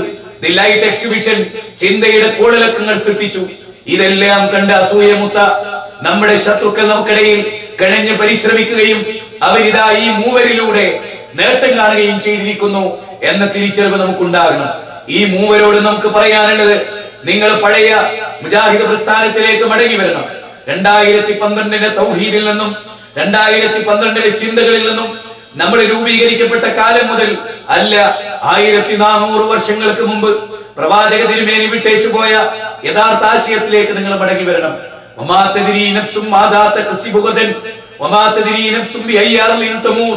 നാളെ എന്ത് സംഭവിക്കും എന്ന് നമുക്കറിയില്ല. 6 നില കെട്ടിടത്തിന്റെ മുകളിൽ നിന്ന് ഒരു പാകിസ്ഥാനി തായോട്ട് വീണു കാറിന്റെ മേലെ. പക്ഷേ അദ്ദേഹം മരിച്ചില്ല. കണ്ടു നിന്ന ആളുകൾക്ക് പെപ്സി വാങ്ങിക്കൊടുക്കാൻ വേണ്ടി റോഡ് ക്രോസ് ചെയ്യവേ ചീറിപ്പാഞ്ഞു വന്ന കാറിടിച്ച് ചിന്ന ഭിന്നമായി പാകിസ്ഥാനി മരിക്കുകയാണ്. 6 നില കെട്ടിടത്തിന്റെ മുകളിൽ നിന്ന് വീണ സമയത്ത് മരിക്കാൻ അള്ളാഹു തീരുമാനിച്ചിട്ടില്ല. അള്ളാഹു മരിക്കാൻ തീരുമാനിച്ച സെക്കൻഡിൽ അയാൾ മരിക്കുകയാണ്. ഇസ്ലാഹി പ്രസ്ഥാനത്തിന്റെ ധാരാളം പണ്ഡിതന്മാർ മരിച്ചുപോയി. അവരെല്ലാം നമ്മുടെ മുമ്പിൽ വെട്ടി തുറന്ന വഴിത്താരകളിലാണ് നാം മുന്നോട്ട് പോകേണ്ടത്. തന്നിഷ്ടങ്ങളെ പിൻപറ്റാതെ, സ്വാർത്ഥ താല്പര്യങ്ങളെ പിൻപറ്റാതെ നാം മുന്നോട്ട് പോകണം. വളർന്നു വരുന്ന ജാമിയ നബവിയിൽ പഠിക്കുന്ന സലാഹിമാരോട് എനിക്ക് പ്രത്യേകമായ ഒരു ഉപദേശമുണ്ട്. നിങ്ങൾ വളർന്നു വരുന്ന സമൂഹമാണ്. ഈ സമൂഹത്തിൽ പ്രബോധനം നടത്തേണ്ടവരാണ്. ആരുടെയെങ്കിലും ചട്ടുകമായി മാറേണ്ടവരല്ല നിങ്ങൾ. നിങ്ങളെപ്പോലെയുള്ള ആളുകളിലാണ് പുതിയ തലമുറയിലെ പ്രതീക്ഷയുള്ളത്. അള്ളാഹു നമുക്ക് നൽകിയ അനുഗ്രഹങ്ങളെ കുറിച്ച് പടച്ച തമ്പുരാൻ ചോദിക്കും. അതുകൊണ്ട് തന്നെ റബ്ബിന്റെ കോടതിയിൽ മറുപടി പറയേണ്ടി വരുമെന്ന ബോധ്യം നമുക്കുണ്ടാകണം.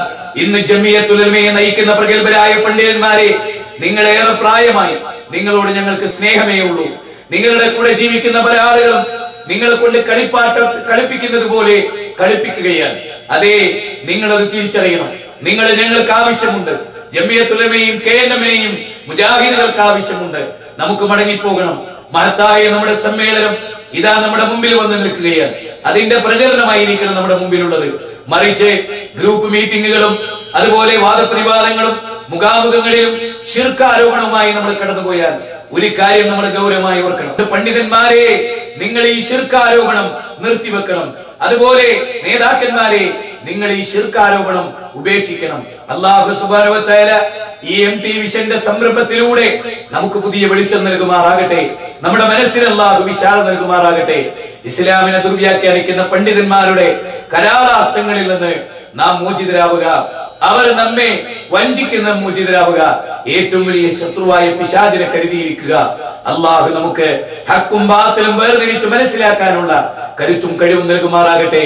ربنا هب لنا من ازواجنا وذرياتنا قرة اعين واجعلنا للمتقين اماما ربنا لا تزغ قلوبنا بعد إذ هديتنا وهب لنا من لدنك رحمة انك انت الوهاب.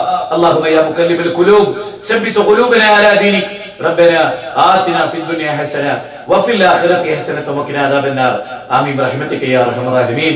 السلام عليكم ورحمة الله وبركاته.